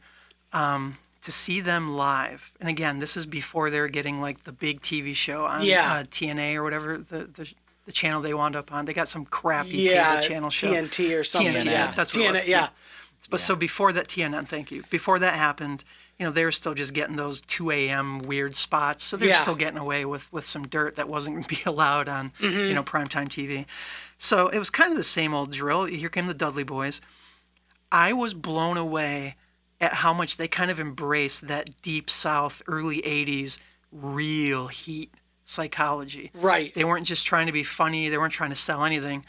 It was clear to me, Bubba Ray Dudley was not going to be happy until somebody stabbed him. Like, he was not going to be done that night until blood had been shed. And I watched him get in people's faces in the front row. I mean, and he's made variations of this speech in different shows, but when I watched him 50 feet from me with no security around him talk to a 10-year-old girl, and this is going to be real off color. Yeah. And mind you, reality warps when you get into professional wrestling. So right. Let's just put that out there, because I am not in favor of what I'm about to say. But when Bubba gets in a girl's face and says, "You look like you learned to suck a from your mother," and this place explodes with beers flying at this man's head, people trying to climb over that gate. You got Devon running up behind him, backing him up. I mean, my friend and I high-five him. This is wrestling in 1998. It was the wildest. And it would have been one thing if it was just him running his mouth. But like you said, they absolutely delivered. And they weren't doing flips. They weren't putting on, you know, any kind of spot fest, anything. They were impactful. They had, like, perfectly timed tag team maneuvers that they put together. In my opinion, best finisher of any tag team. And I didn't say this, and this could be controversial. Dudley Boys are my number 1 on my list. Really? Number 1, all-time favorite. I'll take it a step further. I think Bubba Ray Dudley is my all-time number 1 heel. Oh. It's very hard to argue. I'm because, not talking about like money. I'm not talking about success. I'm talking about heel work. Just true heel. And like I said, they really went out and grabbed heat. They would go out and they would say anything, and Bubba Ray said this before, I would go out and say anything I could to get people to want to kill me. Oh, I saw it. They wanted to kill him. And yeah, and that's truly fearless to do something like that. I got to be honest with you. I don't blame you for putting them at number one because they were so cool to love and so cool to hate at one point. Yeah. Actually, when I was in high school, it's totally off topic, but when I was in high school, we had to do a PowerPoint presentation, and me and my buddy Joe did a PowerPoint on the Dudley Boys. And I took a picture of Devon holding someone's leg with the what's up headbutt, and I took a picture of the headbutt connecting. And what I did was I cut Bubba Ray out. So the opening, and mind you, this is PowerPoint. This is 2001. There's 2000. The PowerPoints, you saw the picture of Devon holding guys' legs, and then I made the other part of the picture of Bubba Ray fly in from the top right corner of the screen to connect with the headbutt. So as soon as I did that, we were laughing our ass off, and my teacher at the time, Ms. G, had no idea why it was so funny, but I was like, this automatically gets us an A. I was like, there's no better way to open up this PowerPoint presentation, Ms. G. The Dudley Boys, educating the youth of America. Indeed. No, but like I said, coolest finisher, and the fact that Bubba Ray Dudley literally would go out there and say anything and everything he could to get that audience to hate him and despise him. And that was before the bell rang. Yep. They just walk out there and just, so as good of as great of baby faces as they were in WWF and how people loved them, you go back in some of that old ECW stuff and you'll find a very different Dudley Boys, and just as devastating, if not even more, because of the setting that they were in. They also hold an interesting little place in history because their very last match in ECW proper. So I don't know if they got mixed up in the WWE's reboot, Right, that abysmal abortion of a thing, but their last proper ECW match had them winning the tag team titles. And I can't remember who they won them from, but it was a beloved team. Was Just Incredible a part of that match? He was a heel all the way, maybe. But it was interesting because they won. They then turned to the crowd and said, hey, we're taking these titles with us.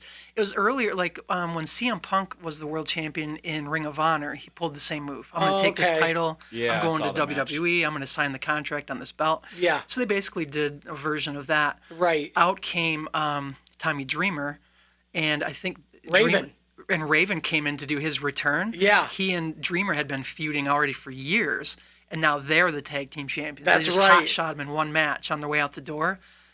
Classy. Way to blow people's minds, too. Yeah. Because Yeah, it's after real cool. years and years of Raven and Tommy Dreamer and the storyline they set up between those two, now they're tag champions. And Raven, I remember Raven kind of looks at Dreamer like, I remember what the hell just happened? He pushed the belt into his chest, and Tommy Yeah. was like, oh, God, no. Please. Right. Please, no. Not this. It was great. So, yeah. I mean, I just think everything they touched was gold. Dudley Boys for life. Well, my number 4 on the list is a team that, again, I think when you're talking about late 80s, early 90s, very hard pressed to find a team that worked as well as they did together and did a phenomenal job carrying the WWF Tag Team Championships around.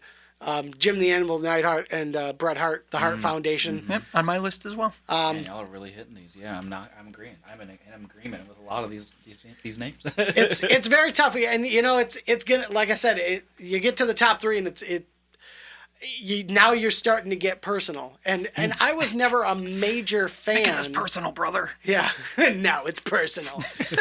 I was never crazy about the Hart Foundation as a Ute.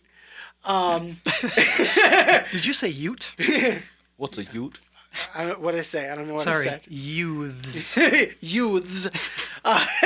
As a kid, I acknowledged the fact that they were a great team, but for the most part, there was a very slim window when the Hart Foundation were actually baby faces. For the most part, they were billed as heels, and they had Danny Davis, the former referee who became part of a storyline where he actually backstabbed one of the tag teams and kind of was embraced by the Hart Foundation as well. I think this was around 87 at WrestleMania 3. Yeah, they were all under Jimmy Hart at the time. Yeah, Jimmy Hart. So Jimmy Hart was a huge heel Jimmy manager Hart. He's an at the interesting time. character. And so Hart Foundation for a while were actually booked as heels, but they were so good in the ring. Again, I think back then too, managers, your managerial alignment, you didn't have to do much talking, because in the 80s, managers were, if you had a manager, there was a good reason for it, because they had the mouth, they had the style, they had everything you needed to get over either as a heel or a baby face. They did all the talking. You didn't really have to say much.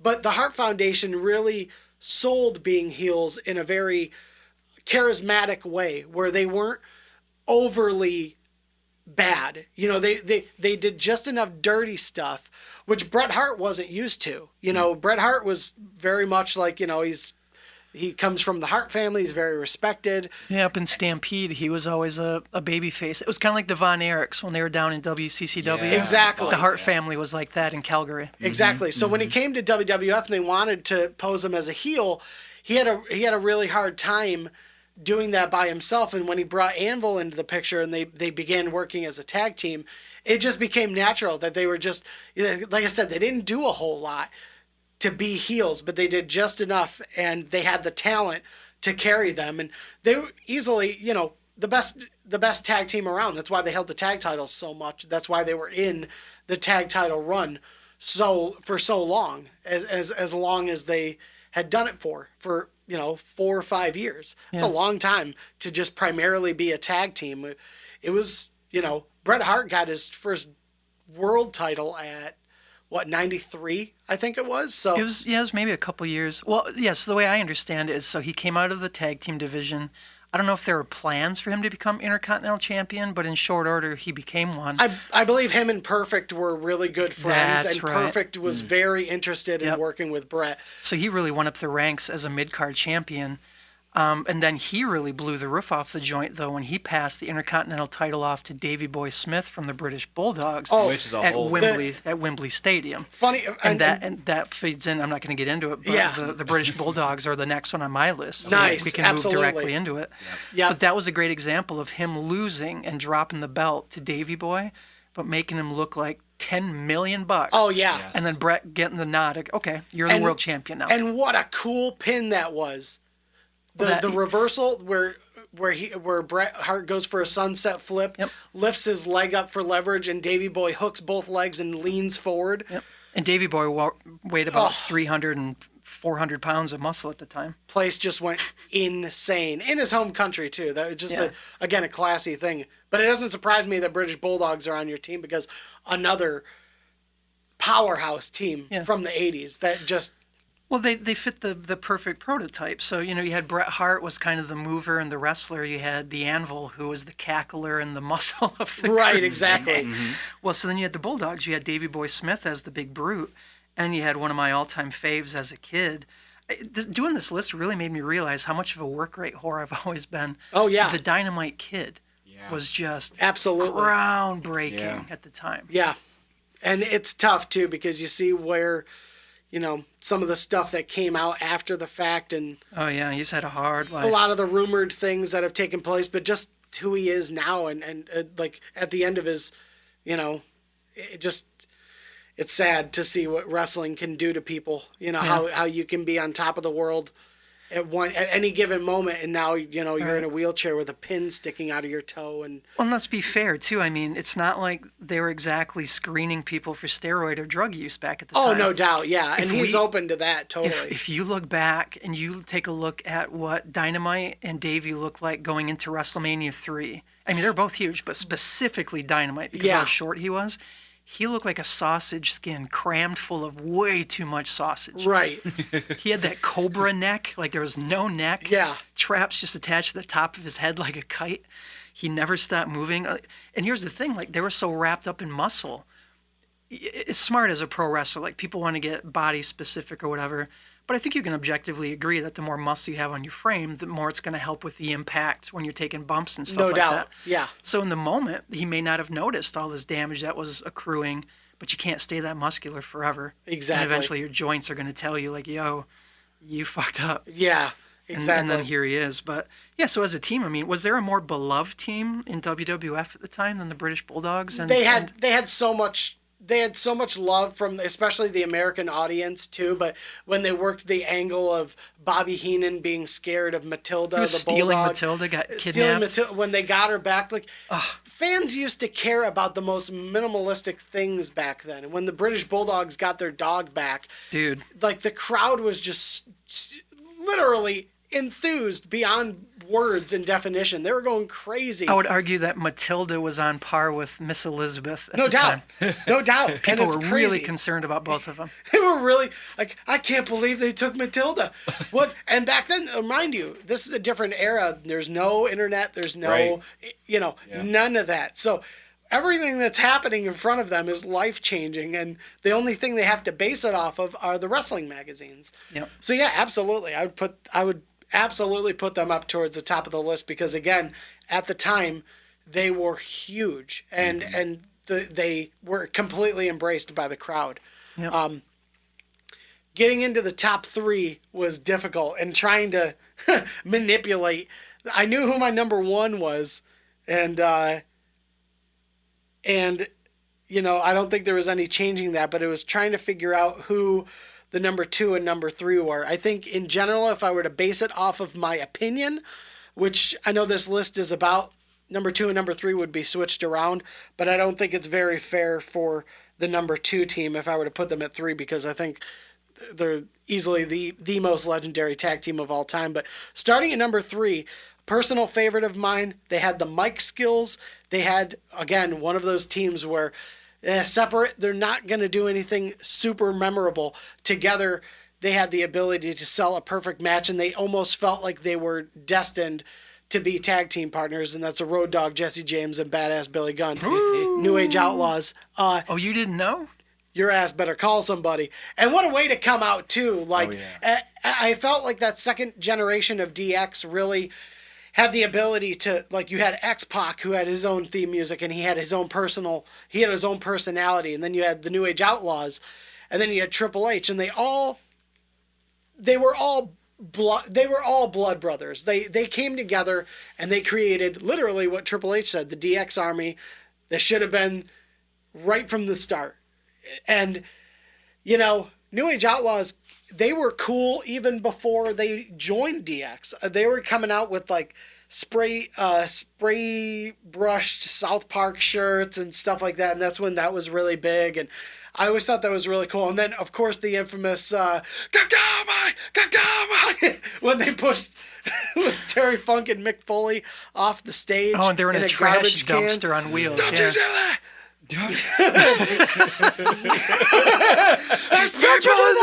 There's people in there. God damn it, they're human beings. And I know there's some idiot out there saying, "Oh, they just learned how to fall." Don't even get me started. But Jim, what about all those packing peanuts that are flying out of the dumpster? Don't you worry about that. Them's human beings in there. I just thought that was so freaking cool when they did that. And I was like, no way. And that's when I really felt like, okay, WWF is taking this to another level now. Now they're not screwing around. And the fact that they're just celebrating on the stage after they murdered these two old guys. I know Mick Foley wasn't old, but his body was getting there. And it was just, again, that was what sparked it. And then, they each had their own way of delivering their catch lines on the mic and everything, but I felt like you put the tag title around those two guys, you see what they're all about. They're part of DX, man. One of the coolest tag teams of all time in terms of just what they were about. I thought they were good tag team material for each other. I'm curious about what both of you might think of this. So when I'm getting ready in the morning, or I'm just kind of dicking around the house, I'm always listening to. This is how big of a nerd I'm literally listening to like old wrestling interviews, behind the scenes stuff. Nice, yeah. It never ends. No, it's cool. I get it. Yeah, perfect. Excellent. I'm in good company here. Yeah. So I've heard several where both members of this team have said that they were getting themselves over organically, that there's a lot of focus on other big popular acts in WWE at the time. Yeah. But that they were making their own noise and really doing something unique. And that's when the folks from DX came knocking, saying, we want you. Yeah. And they argue that DX then stole their mojo and started doing more of the stuff that they were already doing, as opposed to it just being this homogenized group of outlaws. Yeah. They're suggesting that they started, of course, they're going to say that. but Yeah. How does your memory treat you with that? What do you remember seeing? With which tag team was it? We're talking about the New Age Outlaws. The New Age Outlaws. Yeah. Now, who was the team that said they were getting ripped off? Oh, no, I'm saying they said that they were creating their own buzz, doing all this kind of weird, irreverent stuff. Oh, yeah, yeah. DX came and said, we like what you're doing, we want you. But then the New Age Outlaws were essentially saying that they feel that they were the spark for all the cool things DX did, and then basically what filled the Attitude Era shenanigans. I believe I know exactly what you're talking about, because I think this was a Road Dogg Jesse James interview. Yeah, I think so. That we were watching. And again, I think what DX was doing, it was almost like, I think that they were trying to, didn't he mention that they were trying to just do their own thing and that they didn't want, like Shawn Michaels and Triple H kind of came up to him and were like, dude, you guys are awesome, let's do this. And they were kind of like... Yeah, they kind of like doing their own thing out there. Yeah, exactly. They kind of felt like, well, we don't want to be just like thrown into the mix, and they wanted to prove something about themselves, which I think ultimately worked out in the end. Yeah. I agree with the fact that they wanted, and I'm actually kind of glad that they held out for the way they did, because it was all perfect. Because the night after WrestleMania 14, Shawn Michaels was gone. That was established. Triple H brought back X-Pac. People lost it because, here's 1, 2, 3 Kid again. Would you look at who's back? But before he was X-Pac, he came back there and he tore into WCW right on the mic. And then he's here to rip ass. Yeah, and then we're here to rip ass. Talk about a poet on the stick. We need to spend about 10 hours talking about X-Pac and how you should keep a microphone out of that man's hand at any cost. A poet. Holy mackerel. That man tells the future. We're here to rip ass.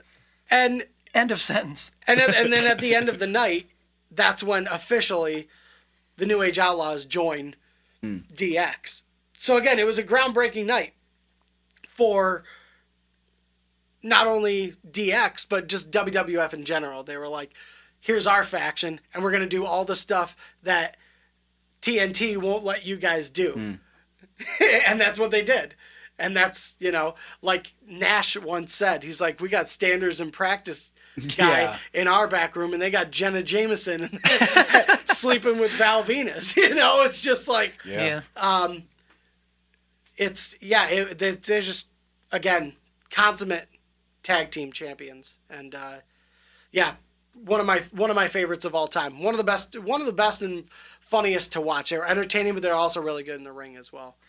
And let's never forget, and we owe them a debt of gratitude for birthing the Ass Man. Good Lord. I mean, do I need to say anything more on that topic? Well, no, because, I told you about my... I told you about my... He's an ass man. Bow, bow. I told you about my Backyard Wrestling Federation, and he's going to kill me for this, but my brother, his nickname, his first character was Nice Ass Allen. And he came out to Mr. Ass's entrance music, and it didn't... I don't even know why it was Nice Ass Allen. Mr. Ass. That was just because he's 12 years old, and it was super awkward. But that's just who he was. Like Al didn't know exactly what he was, but Al and I grew up wrestling, so it was wrestling each other, and then carrying that over into the backyard thing.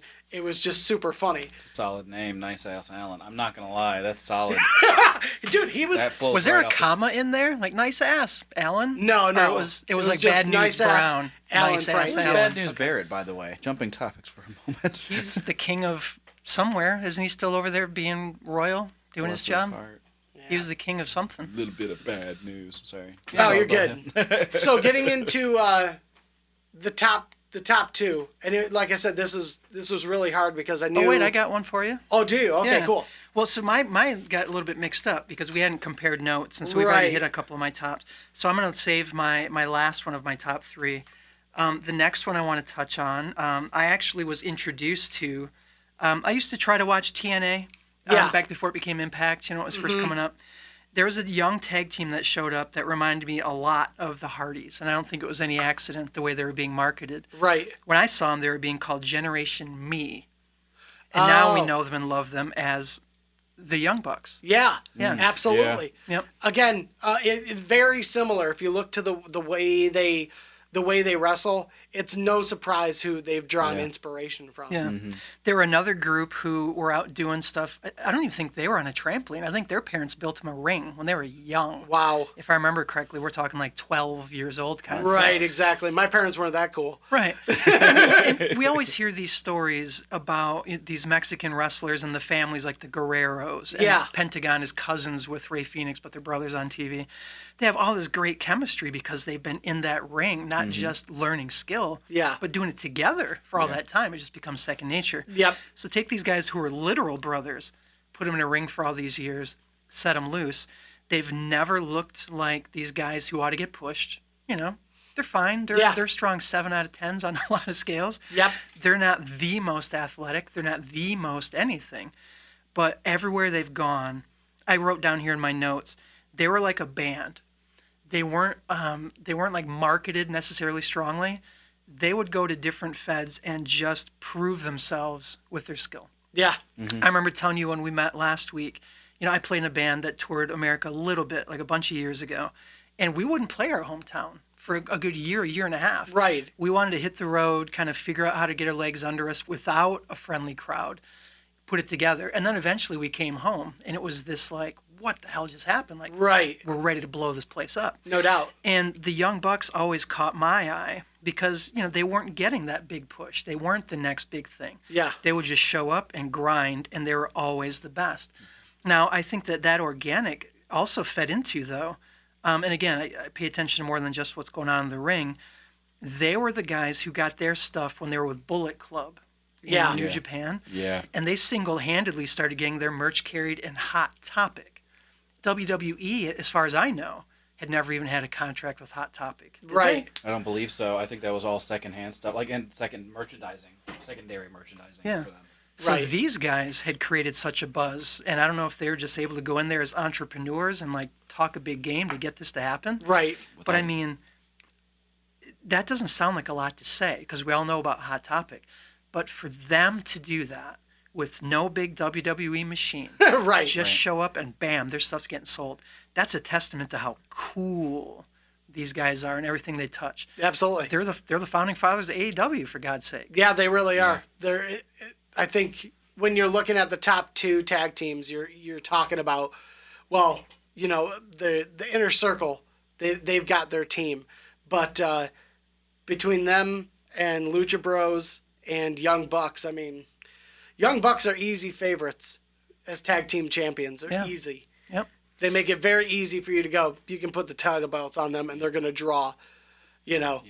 I've watched countless matches of theirs, and are they formulaic?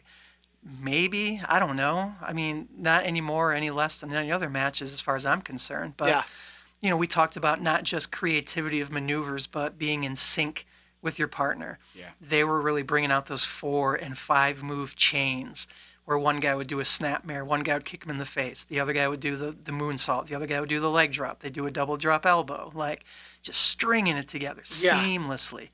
They got a lot of guff from people online because of the super kick parties.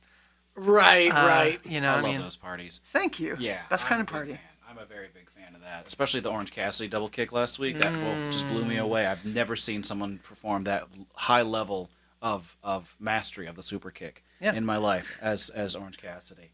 And when Are you talking about the lethal shin splitter? I'm honestly surprised that the Young Bucks were still standing. Like they went to a different realm after that those kicks. I'll admit it. I've got a pretty strong stomach, but I had to look away. Yeah. It was a lot.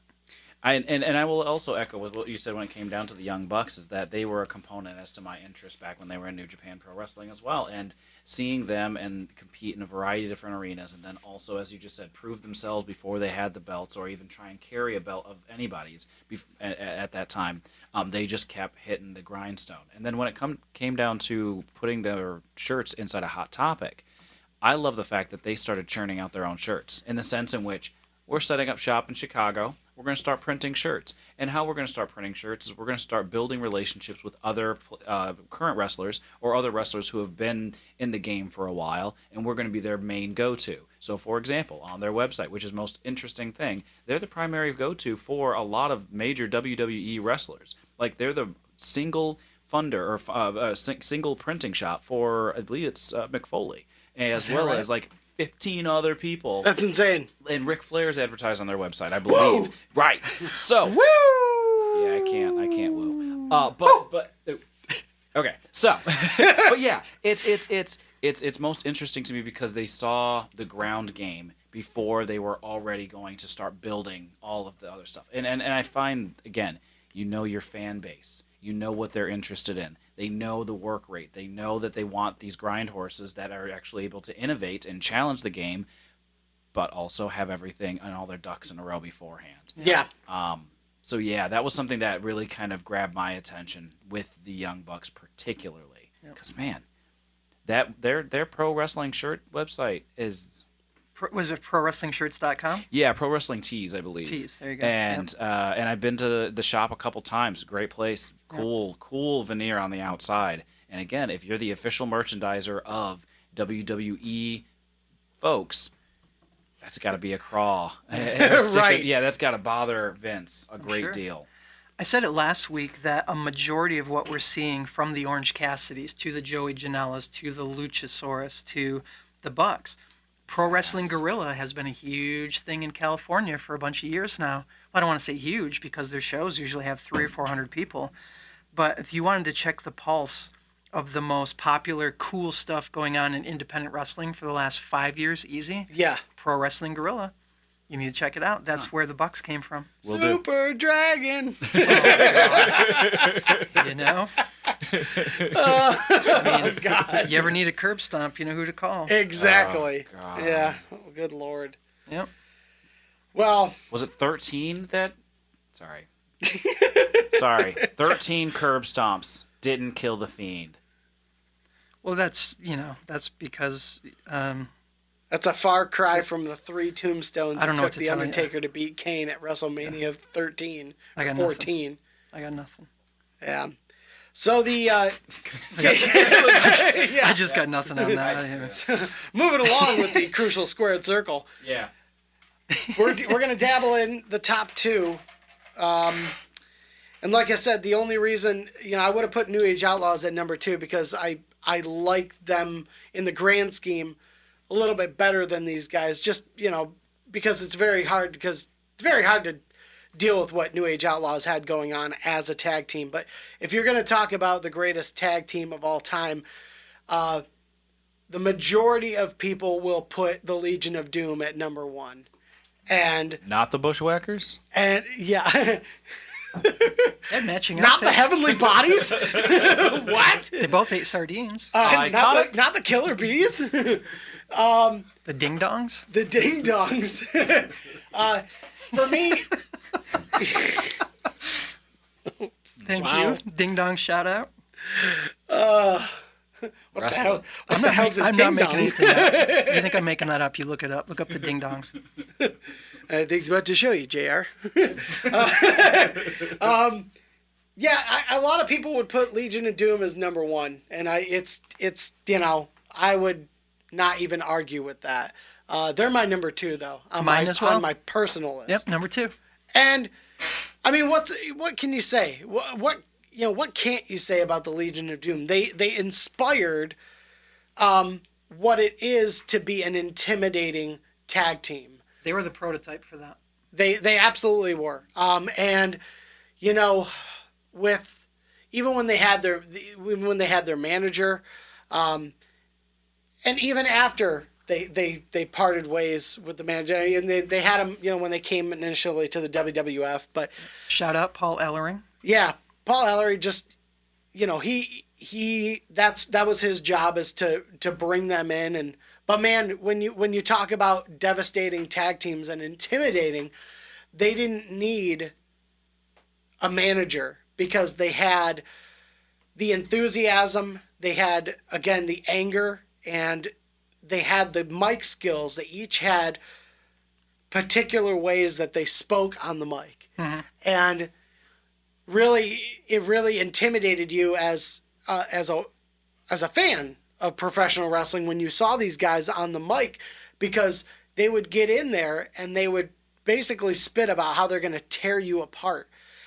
And it wasn't like they would go into the ring and just start going crazy, but as they progressed in the match, they would get better and stronger. And they had that unique chemistry that it was either one guy or the other normally, but they were both able to sell it very well, where this was at a time where tag team matches, there would be one guy left in for like a good 6-7 minutes, which feels like 15 to 20. Mm-hmm. And where you just get beaten down, but they always seem to have really good flow in their matches where they would both be taking a beating, but one guy in particular would be waiting for the hot tag. Mm-hmm. And whoever it would be, regardless, had their own wrestling style where they would be able to come back, start whooping ass.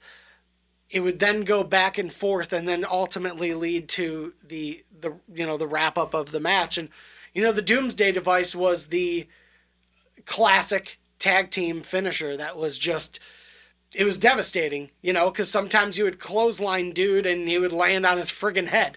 Well, I was just thinking of that visual. So I brought that up earlier because of the Steiner's top rope bulldog. Yeah. So try to visualize this. You got a person standing up. You walk up behind them. You crouch down and stick your head between their legs. You stand up. So now they're sitting on your shoulders. The Legion of Doom, or the Road Warriors, whichever you want to call them. Animal would hoist this person up on the shoulders. Hawk would get on the top rope, dive off with a clothesline. Now, in modern day wrestling, if somebody's going to do that kind of maneuver, the person standing with the person on their shoulders is going to put their hands like under the knees of this person. Yeah. So when they get hit, they're going to push up. Right. And the person's going to do a backflip. I don't think the Road Warriors did that. No, Animal would actually hook his arms around their legs. He would hook his arms around the outside of their legs and almost hold them in place and then just release his arms. He wouldn't give any kind of lift or push. No, that was people just getting dropped on their heads. That was all Hawk's clothesline delivery. Yeah. He would have to deliver a strong enough clothesline to that the person getting hit would naturally flip over, and it would be that person's responsibility to protect themselves after just getting clotheslined by some huge dude, which isn't going to happen too often. I'm sure you both know the story about Mick Foley's very first appearance on WWF programming at the time. He was a jobber. Yeah. And he wrestled against the British Bulldogs. Mm. And he got a broken jaw in his very first match because the Dynamite Kid clotheslined him so hard. Yep. Now, he said that at the time, Dynamite was notorious for that, and people did not want to be in the ring with him, especially jobbers. Just going to take it out on him, right? Right. I think the Steiners had a very similar reputation. Nasty Boys, too. Nasty Boys they saw jobbers really as just human fodder. We're going to grind them up and spit them out because they're just here to make us look good anyway. The top of that list, I think, was the Road Warriors. I don't think they gave a damn about the safety of these people there in the ring with half the time. Yeah, that's a scary finisher, no doubt. You don't want to be on the bad end of that move because you're talking about landing on your freaking head on some wood. Yeah, you know. Do you remember a team from back in that time too called the Powers of Pain? Yeah, actually, that was at the time it was Barbarian. And who was the other guy? The Warlord. The Warlord, that's right. And they were kind of brought in, too, as... That was actually initially how they came in, wasn't it? They came in specifically to take on the Legion of Doom. Because they gave him the eye makeup, they gave him the face paint, the partial face paint. Two huge steroid swollen dudes, absolutely same body styles, I remember as a kid watching again... this must have been early 80s, and I think it was before WCW, so it would have still been NWA. And there was that feud that was just starting up between the Road Warriors and the Powers of Pain. Yeah. And I remember that they were, this has never left my mind, they had a weightlifting competition. So they brought out the bench press, and they brought out the big Olympic bar with all the plates. Yeah. And they had them at ringside just going for it. And if I remember correctly, it was Animal, who was the bigger of the two from the Legion of Doom. Absolutely. And the Warlord, who was bigger than the Barbarian. Yeah. They both were massive. Yeah. And It just like if they have an arm wrestling match or they have any of that crap on TV, you can kind of tell the good guys are about to win, and then something dirty's got to go on. Yeah. In this particular case, it's always stuck in my mind. Animal, I think, had just gotten up maybe from his last lift. They were about to win. And then I think the Barbarian grabbed him and he smashed him face first into the plates of the weight that were on the bar already. So not on the ground, but on the suspended bar. And this is what gets me, because I've been in gyms and I've lifted weights. Yeah. If I remember correctly, this was way up over about 500 pounds. He runs him headfirst into it, and the whole bench flips upside down with all of that weight rolling. Like, he hit that thing hard. Oh, yeah. Whether it was his hands or his face, I don't know. But here's the other thing that gets me, and you don't see this anymore. They talked about Animal having a crushed eye socket as a result of this attack. Yeah. And for at least a month after the fact, when he came out, there was no wrestling for him, but he had half of his face taped up, gauze hanging out from his eye. Talked about, I haven't been able to leave my house. I've been at doctor's appointments, et cetera, et cetera. And it's not like we don't hear about that kind of stuff, but maybe it was because of the violence of how it happened. Maybe it's because I understood that 500 pounds shouldn't move that easy. Yeah, exactly. But I bought every second of it. Like, they broke that guy's face. Oh, yeah, absolutely. And he is going to kill them. Like, and here I am, 30-some years later, and I still remember that happening. And it's similar to a storyline with Sandman, too, in ECW. Oh, God, right, I remember that. They'd had a storyline with him, and he legitimately didn't leave his house. And his wife was like, dude, whatever. And he's like, no. This is what's happening in ECW right now. This is who I am. This is my livelihood. He sold it all the way through. He did not leave his house. Right. And she's like, honey, our lights got turned off. Are you sure you need to do that? And it was part of the storyline too, and it was part of the angle, and he made sure as a professional, even at that level, that he was like, no, this is, we're not breaking kayfabe. I want to see Daniel Day-Lewis as a wrestler. I'm just thinking about the level of kayfabe that he would commit to. Right. I mean, he's not going to be any better than Mickey Rourke was in The Wrestler, right? Oh my God. Can I tell you I haven't seen that yet? I'm sorry, but I've been told that I need to. I mean, I saw the last 30 minutes, and when he jams his finger into the meat slicer, it gave me PTSD because I cut part of my finger off on a meat slicer. So I'd say see it. It's not going to blow your mind, but he really is pretty authentic. I'd say it's pretty true to what okay, I'm not going to spoil anything, but he in the movie is about 20 years past his prime. And he was never like on Hulk Hogan's level. But the movie actually opens with a montage. It's really cool, showing all these old posters from the early 80s of him wrestling certain guys. Yeah. There's cool like voiceover playing that sounds like old radio, wrestling broadcast. And as it's wrapping up, showing kind of what his career was like, the music abruptly stops, and then you see this broken down, like 55-year-old wrestler who's in the locker room with all these 20-somethings who are talking about their spots with the tables and the tacks and the this and the that. Yeah. And he still looks like it's 1987, and that's not far off from how it was. Right, exactly. Right, yeah, it's been on my list. I do need to watch it. Yeah, no, it's good. It's cool. So you listed your top tag team of all time. You already announced. I had the Dudleys as my hard number one. Yeah. It's really not a surprise because they were at the time especially when they came to WWF. I was so excited because I was just to see what they would do with them, and they were my favorite tag team of that era. Do you have any other tag teams that you haven't spoken about yet? I mean, I was just going to do an honorable mention, and it's not that they're necessarily a favorite yet. And I mentioned their names earlier. I'm a huge mark right now for the Private Party. Yeah, partially absolutely. because they're so young, and I like that underdog story. But I said one of my sweet spots is for chain tag team wrestling. Right. And their ability to just hit breathtaking maneuver after maneuver after maneuver in one quick sequence. Their finishing move, it's not rocket science, but it can hit out of nowhere, very much like the Dudley Death Drop, the 3D. It's where you'll have a person typically sitting in the corner, like up on the top rope. There's been some kind of fight in the corner. And I wish I knew. I don't remember the wrestlers' names yet in that tag team. I'll have to look into that. One of them will jump up and do a quick Hurricane Rana, which sends the person from the corner diving towards the middle of the ring. And then from out of nowhere, here comes the partner to hit him with a quick cutter.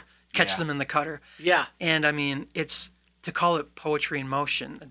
That's the cliche. That's real freaking beautiful. Yeah, Right, it's well exactly. Executed. Every Timing's time perfect. I've seen it. Yeah. No, it's great. And you got to give it up for some classics. You know, Rock and Roll Express.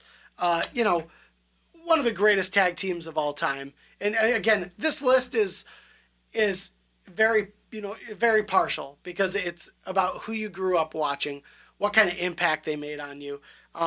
You know, you look at Heat. yeah. Just look at like teams like, and again, the '80s were huge for these like cliche tag teams, like the Genius with the Heavenly Bodies. You had the Bushwhackers, the Killer Bees, the Rougeau brothers. You even had Strike Force with Rick Martel and Tito Santana, who were former tag team champions. Had the Can-Am Connection. The Can-Am Connection. Yep. I can't remember the other guy's name in that. It was Rick Martel and Tom Zink. Tom Zink. Thank you. Oh my God, way to pull one out. That was huge. I told you. And they actually beat. Who did they beat at WrestleMania 3? They beat The Rock, Don Morocco, and Dino Bravo. Dino Bravo, indeed. And they had Cowboy Bob Orton in the corner for that one. And Now, was Cowboy's arm healed at that point, or was no, he still had having problems? I think he still had I think he had the wrist. Yeah. They need to send him to wrist that doctor cast. who worked on Mike Sharp. He finally got his situation all straightened out. Gosh, yeah. Yeah. But you know, that was the time of cliche tag teams, and there was always one tag team that stood out to me, and it was a tag team that not only made history, which was tarnished by Vince, and I'll say this: New Day are really good tag team that sells merch. New Day is incredibly talented in the ways of selling merchandise. Be careful. I don't know if I like the direction this is going. I like the New Day. I like what they were all about. At first, I wasn't a huge fan of what they were doing. You don't have the Power of Positivity franchise. The problem is I think Kofi Kingston is a standout amongst that entire group. I think and it really shows the power of the fans. I'm not a huge fan of the fact that they held on for the tag titles as long as they did. I think if they weren't as good as selling merch as they were and winning fans over, I don't think they would have held the tag titles on. I mean, is that not the Hulk Hogan method? I mean, it basically is. And when you're talking about professional wrestling, you know, that goes into it. That is very influential. Again, if you've won the fans over, you should probably give them what they want. A lot of times that's not happening. Give me what I want. Exactly. And I think with New Day, they had the crowd in the palm of their hands. Mm-hmm. So it's very easy for you to say that you guys are going to be our dudes. And for that, I don't hold any kind of aggression for them.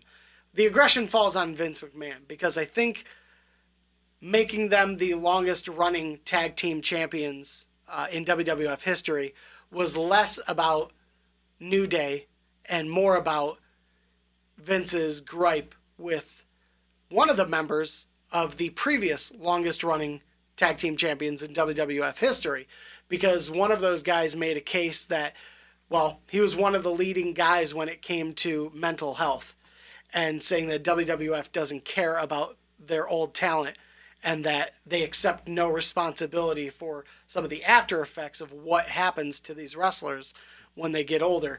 And one of the guys on my number one tag team is he's been one of the most vocal about that.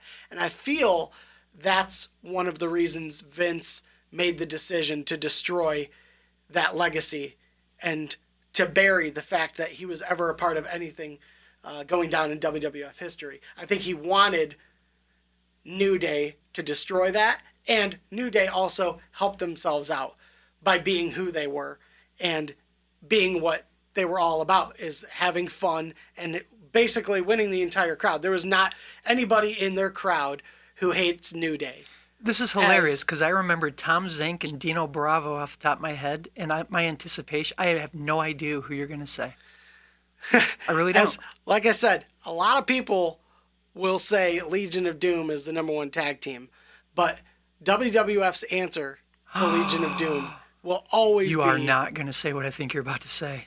Bill Here comes Reed, the axe. Bill Reed and Barry Darsow. Oh, wow. Demolition. I thought Demolition was when I first saw Demolition and they used to come out with the black hockey masks with the hood in the back. That was And cool. they were covered in studs. I mean, first, let's just put it out there. One of my favorite singers of all time is Rob Halford from Judas Priest. And yep. I loved his style. The studs, the leather. Yeah, I'm just a sucker for that kind of thing. Were you disappointed when you found out that he was a gay man who had just ripped off Leatherboy culture? Not at all. Okay, right actually, in fact, I always knew. That was just kind of an assumption from seeing him and watching him perform. Yeah. It was never a shock to me when he came out because I was like, well, hell-bent for leather. Yeah. He used to whip people. Listen to how he can sing. It was just hilarious how many metalheads are totally oblivious to that. I relish that thought. I wish I could taste the saltiness of their tears because, and I've said it before. I wouldn't have the guy any other way. He's perfect the way he is, and I kind of felt that way with Demolition. I felt like the fact that they were given that title of the longest running WWF tag team champions in all history meant a lot because they worked with everybody. That's shocking. I did not know that. They dropped the titles. When they dropped the titles originally, they dropped them to it was the Colossal Connection, which was Haku and Andre the Giant. Oh, right. And they had lost the titles and you got to remember too, Mr. Fuji was also their manager. So not only do you have these dudes who are painted up crazy, this was also before the Ultimate Warrior too. They were painted up all crazy. They were wearing leather and studs, and they were big dudes. And I really liked their finisher too, which their finisher was similar to a backbreaker. Yep. What it was is they would set up for a backbreaker. Usually it was Axe who would balance the guy on his back, on Axe's knee, and then Smash would jump off the top rope with an elbow drop. Yep. To the dude's face. Yep. And I thought it was a cool finisher. It's obviously Dudley Death Drop is my favorite of all time, but again, kind of an innovative finisher for the two. It was almost like similar to a guillotine type thing, and I always dug Demolition and how they wrestled, and also their natural on mic abilities. Mr. Fuji did very little talking for them. And again, once Mr. Fuji left and they became face, you had Axe, he sounds like he had just chain smoked 2 packs of cigarettes and he sounded grungy. Like he really just sounded grungy and he was straight to the point. And Smash, who brought that energy, he brought that energy and he brought the ferocity. It is similar to how the Hart Foundation operated, where Bret Hart was kind of the cool, calm, and collected, and Jim the Anvil Neidhart was the spaz. Well, Smash was the spaz, but Axe made you believe that you were going to get hurt. I didn't know it at the time. When I was young, this was, they were popular mid-'80s, right? Mid to late 80s. The guy who played Axe actually had a really long career before that. He did, actually, Barry Darsow. And No, the other guy. Bill Reed. Yeah. Didn't he play like Mr. Wrestling or one of those characters, like masked character for a very long time? Well, and Bill Reed was actually the original Demolition member. I believe his partner, who, I can't remember what his name was originally, but I think he was in a tag team called the Mad Dogs. Okay.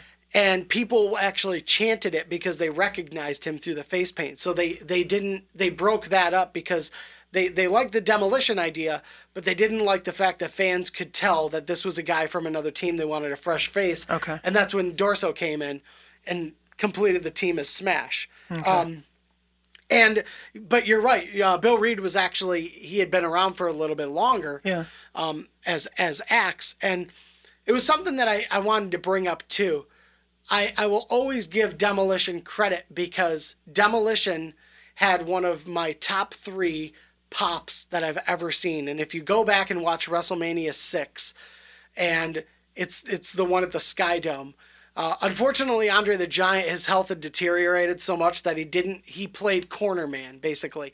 And they would shove Axe or Smash into the corner. He would hold on to him, and Haku basically had to defend the tag titles on his own. Which, to be fair, Haku has been known to maim entire bars full of people. So, yeah, and you know what? It was a scary individual. And the intimidation of having Andre the Giant, even just in the corner. Yeah. And they did an excellent job painting that picture. It could have been bad. It could have looked really dumb. But in the end, when Demolition hit their finisher on Haku, and when they win the titles, you look at that crowd, and that is another one of those big pops that still gives me chills because the whole place is behind them. And to have a Sky Dome full of people behind you says a lot about how over your tag team is. Yeah. Granted, Andre the Giant was a long time running heel since WrestleMania, so 3 years going on being a heel with Bobby Heenan, and then for him to turn around and go face like that after the match and beat up Haku and beat up, that was when Heenan starts slapping Andre around, and then he's like, huh, what? And grabs his ass. But it's just the fact that Demolition was completely over at that time, and I didn't love any other wrestling entity at the time more than Demolition except for the Ultimate Warrior. Yeah. I was, when I was young, I used to read Pro Wrestling Illustrated quite a little bit. Okay. And I don't know if this thing ever stopped. I'm sure at some point it did, but there would be this little fictional story in the magazine where they talked about dream matchups that are probably not going to happen. Yeah.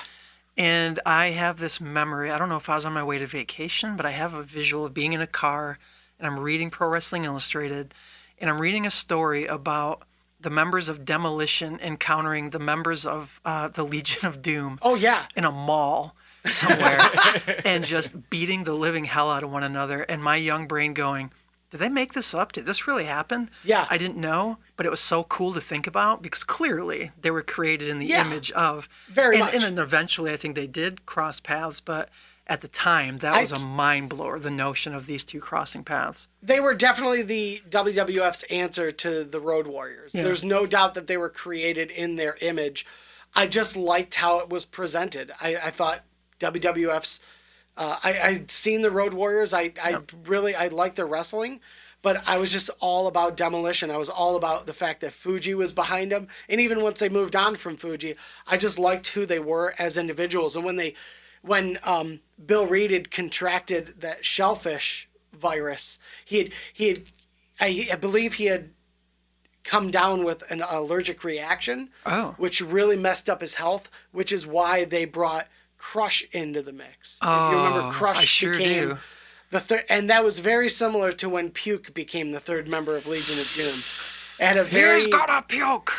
It just both felt the same, and that's when it kind of became gimmicky. Yeah. But that's when also he, out of fear, and there was a rumor that actually Axe was going to take a backstage position within the WWF. He was definitely not young at the time. No, he was definitely in his 40s by the time that they were, or upper 30s, early 40s when they were making their stamp on the world. Yeah. I think that's one of the reasons, him getting sick, him taking a backstage role, which is why they brought Crush into the mix. And they both said that it just never really felt right. The chemistry was never there.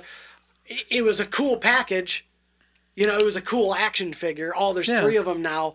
But again, once you get kind of gimmicky with something that came over naturally, that's when it went downhill. And then naturally, once the Legion of Doom came in, they broke Demolition up, and then they brought Barry Darsow back, and they're like, well, we have this idea, which he wasn't sold on at first, but he ended up coming back and becoming the Repo Man. I was just about to ask you. Yeah, which was really short-lived. And so tell me how that impacts, if at all, your memory of Demolition as the standout monster crew, and then later one of them is the Repo Man. I never knew early on that he was Repo Man, to be honest with you. I was never able to link those together.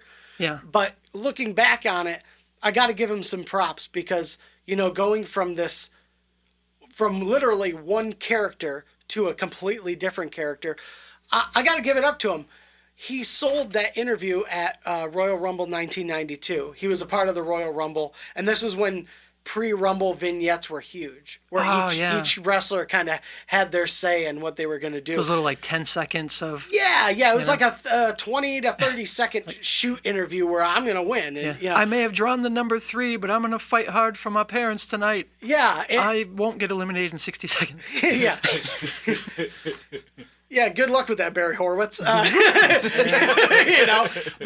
as the Repo Man, he gave a really good, quick interview. And again, until I found out that he was the Repo Man, I was like, wow, you wouldn't even recognize it. But I think that's a testament to the kind of work he put in, and was like, okay, I'm going to really try to put this character across, even though I'm a fucking Repo Man. It's like, careful, again, I'm going to steal your bike. Careful.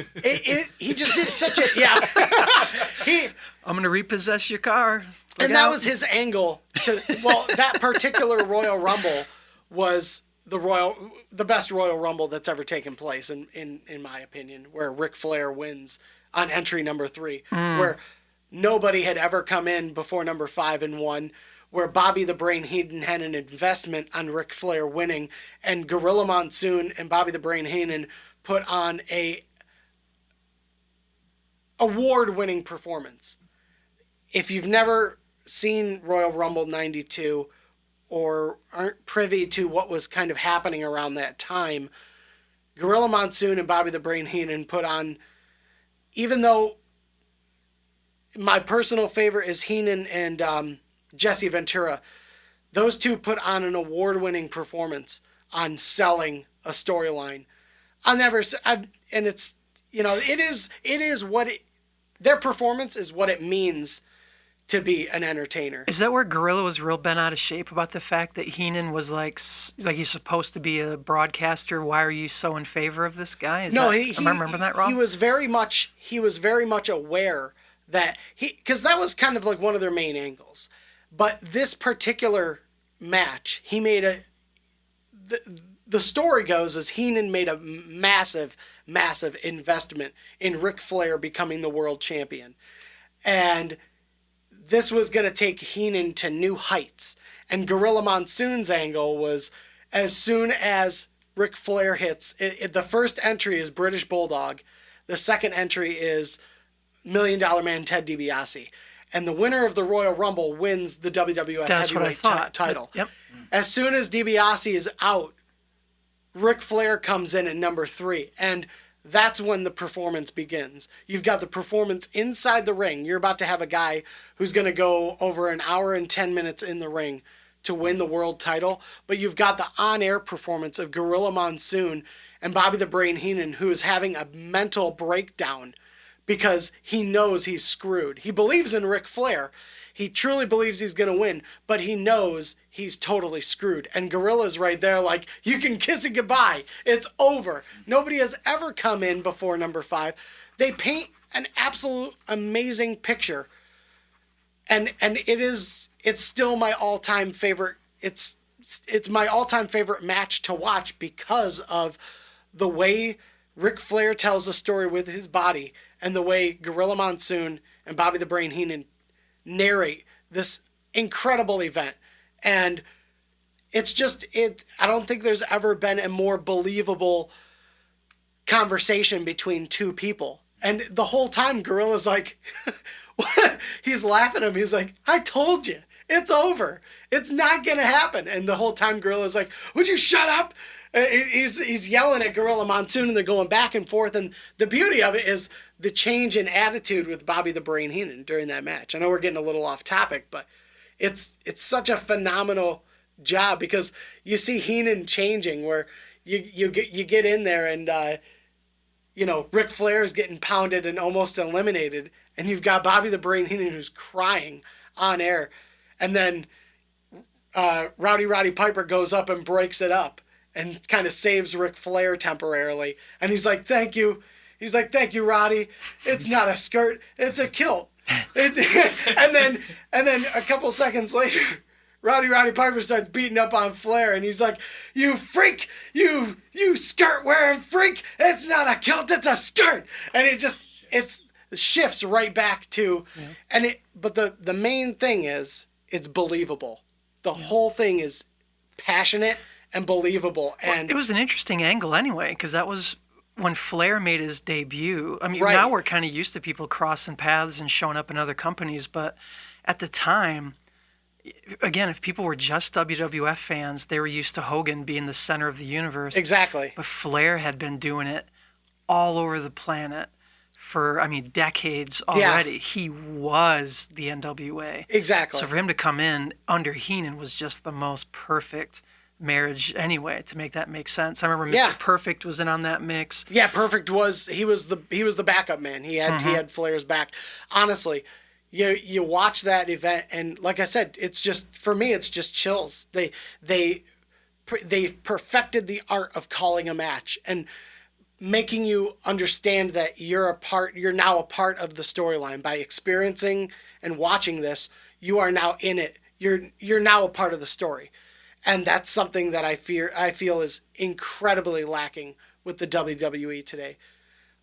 It's a joke when you go back and watch a call like that between two people who just, like I said, when you can be a part of it, when you feel like you're a part of that, you know that you're experiencing something special. It's like I said, I think ultimately, going back to what you said, I don't think, when I found out that Barry Darso was the Repo Man, I was actually shocked, because I was like, wow, I had no idea. You wouldn't even be able to tell, because he like flicked a switch, and he was a totally different guy. Yep. And I think that's a credit to who he is, and completely underestimated tag team. But I think just for the simple fact that they were given the WWF tag team titles for nearly 400 days, I think says a lot to the company's belief in who they were at the time. And I don't think it had anything to do with the Road Warriors. I think it just had to do with they were the best workers.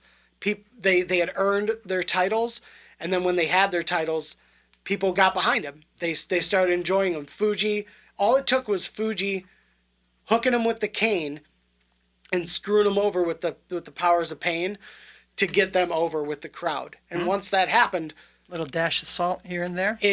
once that happened, that's all it took, and boom, the crowd loved them. And I was just a major fan.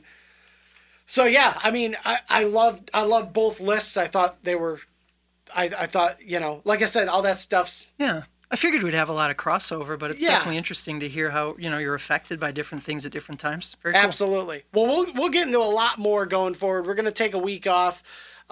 Davison's got a show coming up. What's the show, actually? Plug it. Yeah, so next Friday, it's going to be the day after Halloween. It's actually November 1st. The first annual show was last year. It's at Bell's Brewery, downtown Kalamazoo. This year, there are going to be 4 bands playing. Obviously, it's the Halloween show, so it's going to be costume party. Right. But there are 4 different bands doing cover sets. So I'm in a band called Hard Candy, and we're doing an all No Doubt cover Sick. set. Cool. There's another band doing Led Zeppelin. There's another band doing Frank Turner. That's members of the local Mushmen. Yeah, so, Mushmen. So they're actually calling it Skank Turner, which is kind of fun. And then you have members of, and I wish I had known this coming in, but there's people doing They Might Be Giants as the 4th band. There's a costume contest, and in fact, I'm the MC of the costume contest as well. So, it did not sell out last year, but the building was full past capacity. We are expecting a sellout this year. There are tickets on sale on the website for Bell's. You can buy the day of. If you want to go, I would highly recommend you get a ticket ahead of time. It's going to be a big party. Awesome. And you didn't book it on October 26th. Thank you. No, we actually wanted people to show up. Right, I exactly. hear things are happening on the 26th. I don't know. Right. Just a few. Something. Just a few hundred Maybe. events. Maybe. So there'll be like 4 at each. Yeah, we had talked about the possibility of some upcoming shows too. I had said I would love to spend some time talking about some of the scariest wrestlers in history. And I don't even mean in the ring necessarily, but like New Jack, who I brought up earlier. Let's get into A that lot on of the fun next stuff. event. I think scariest is a good angle to take, because there's a lot of people out there who are, there's a lot of wrestlers people probably haven't even heard of that they should really check out. Yeah. or mess with. They should not mess with. Like if you Oh, see right. this person, they're like, "Oh yeah, I'm a wrestler by the name of so and so, New Jack." Like, okay, that's funny. Yeah, what do you like, Yeah. cheese? No, Yeah. no, he'll kill you.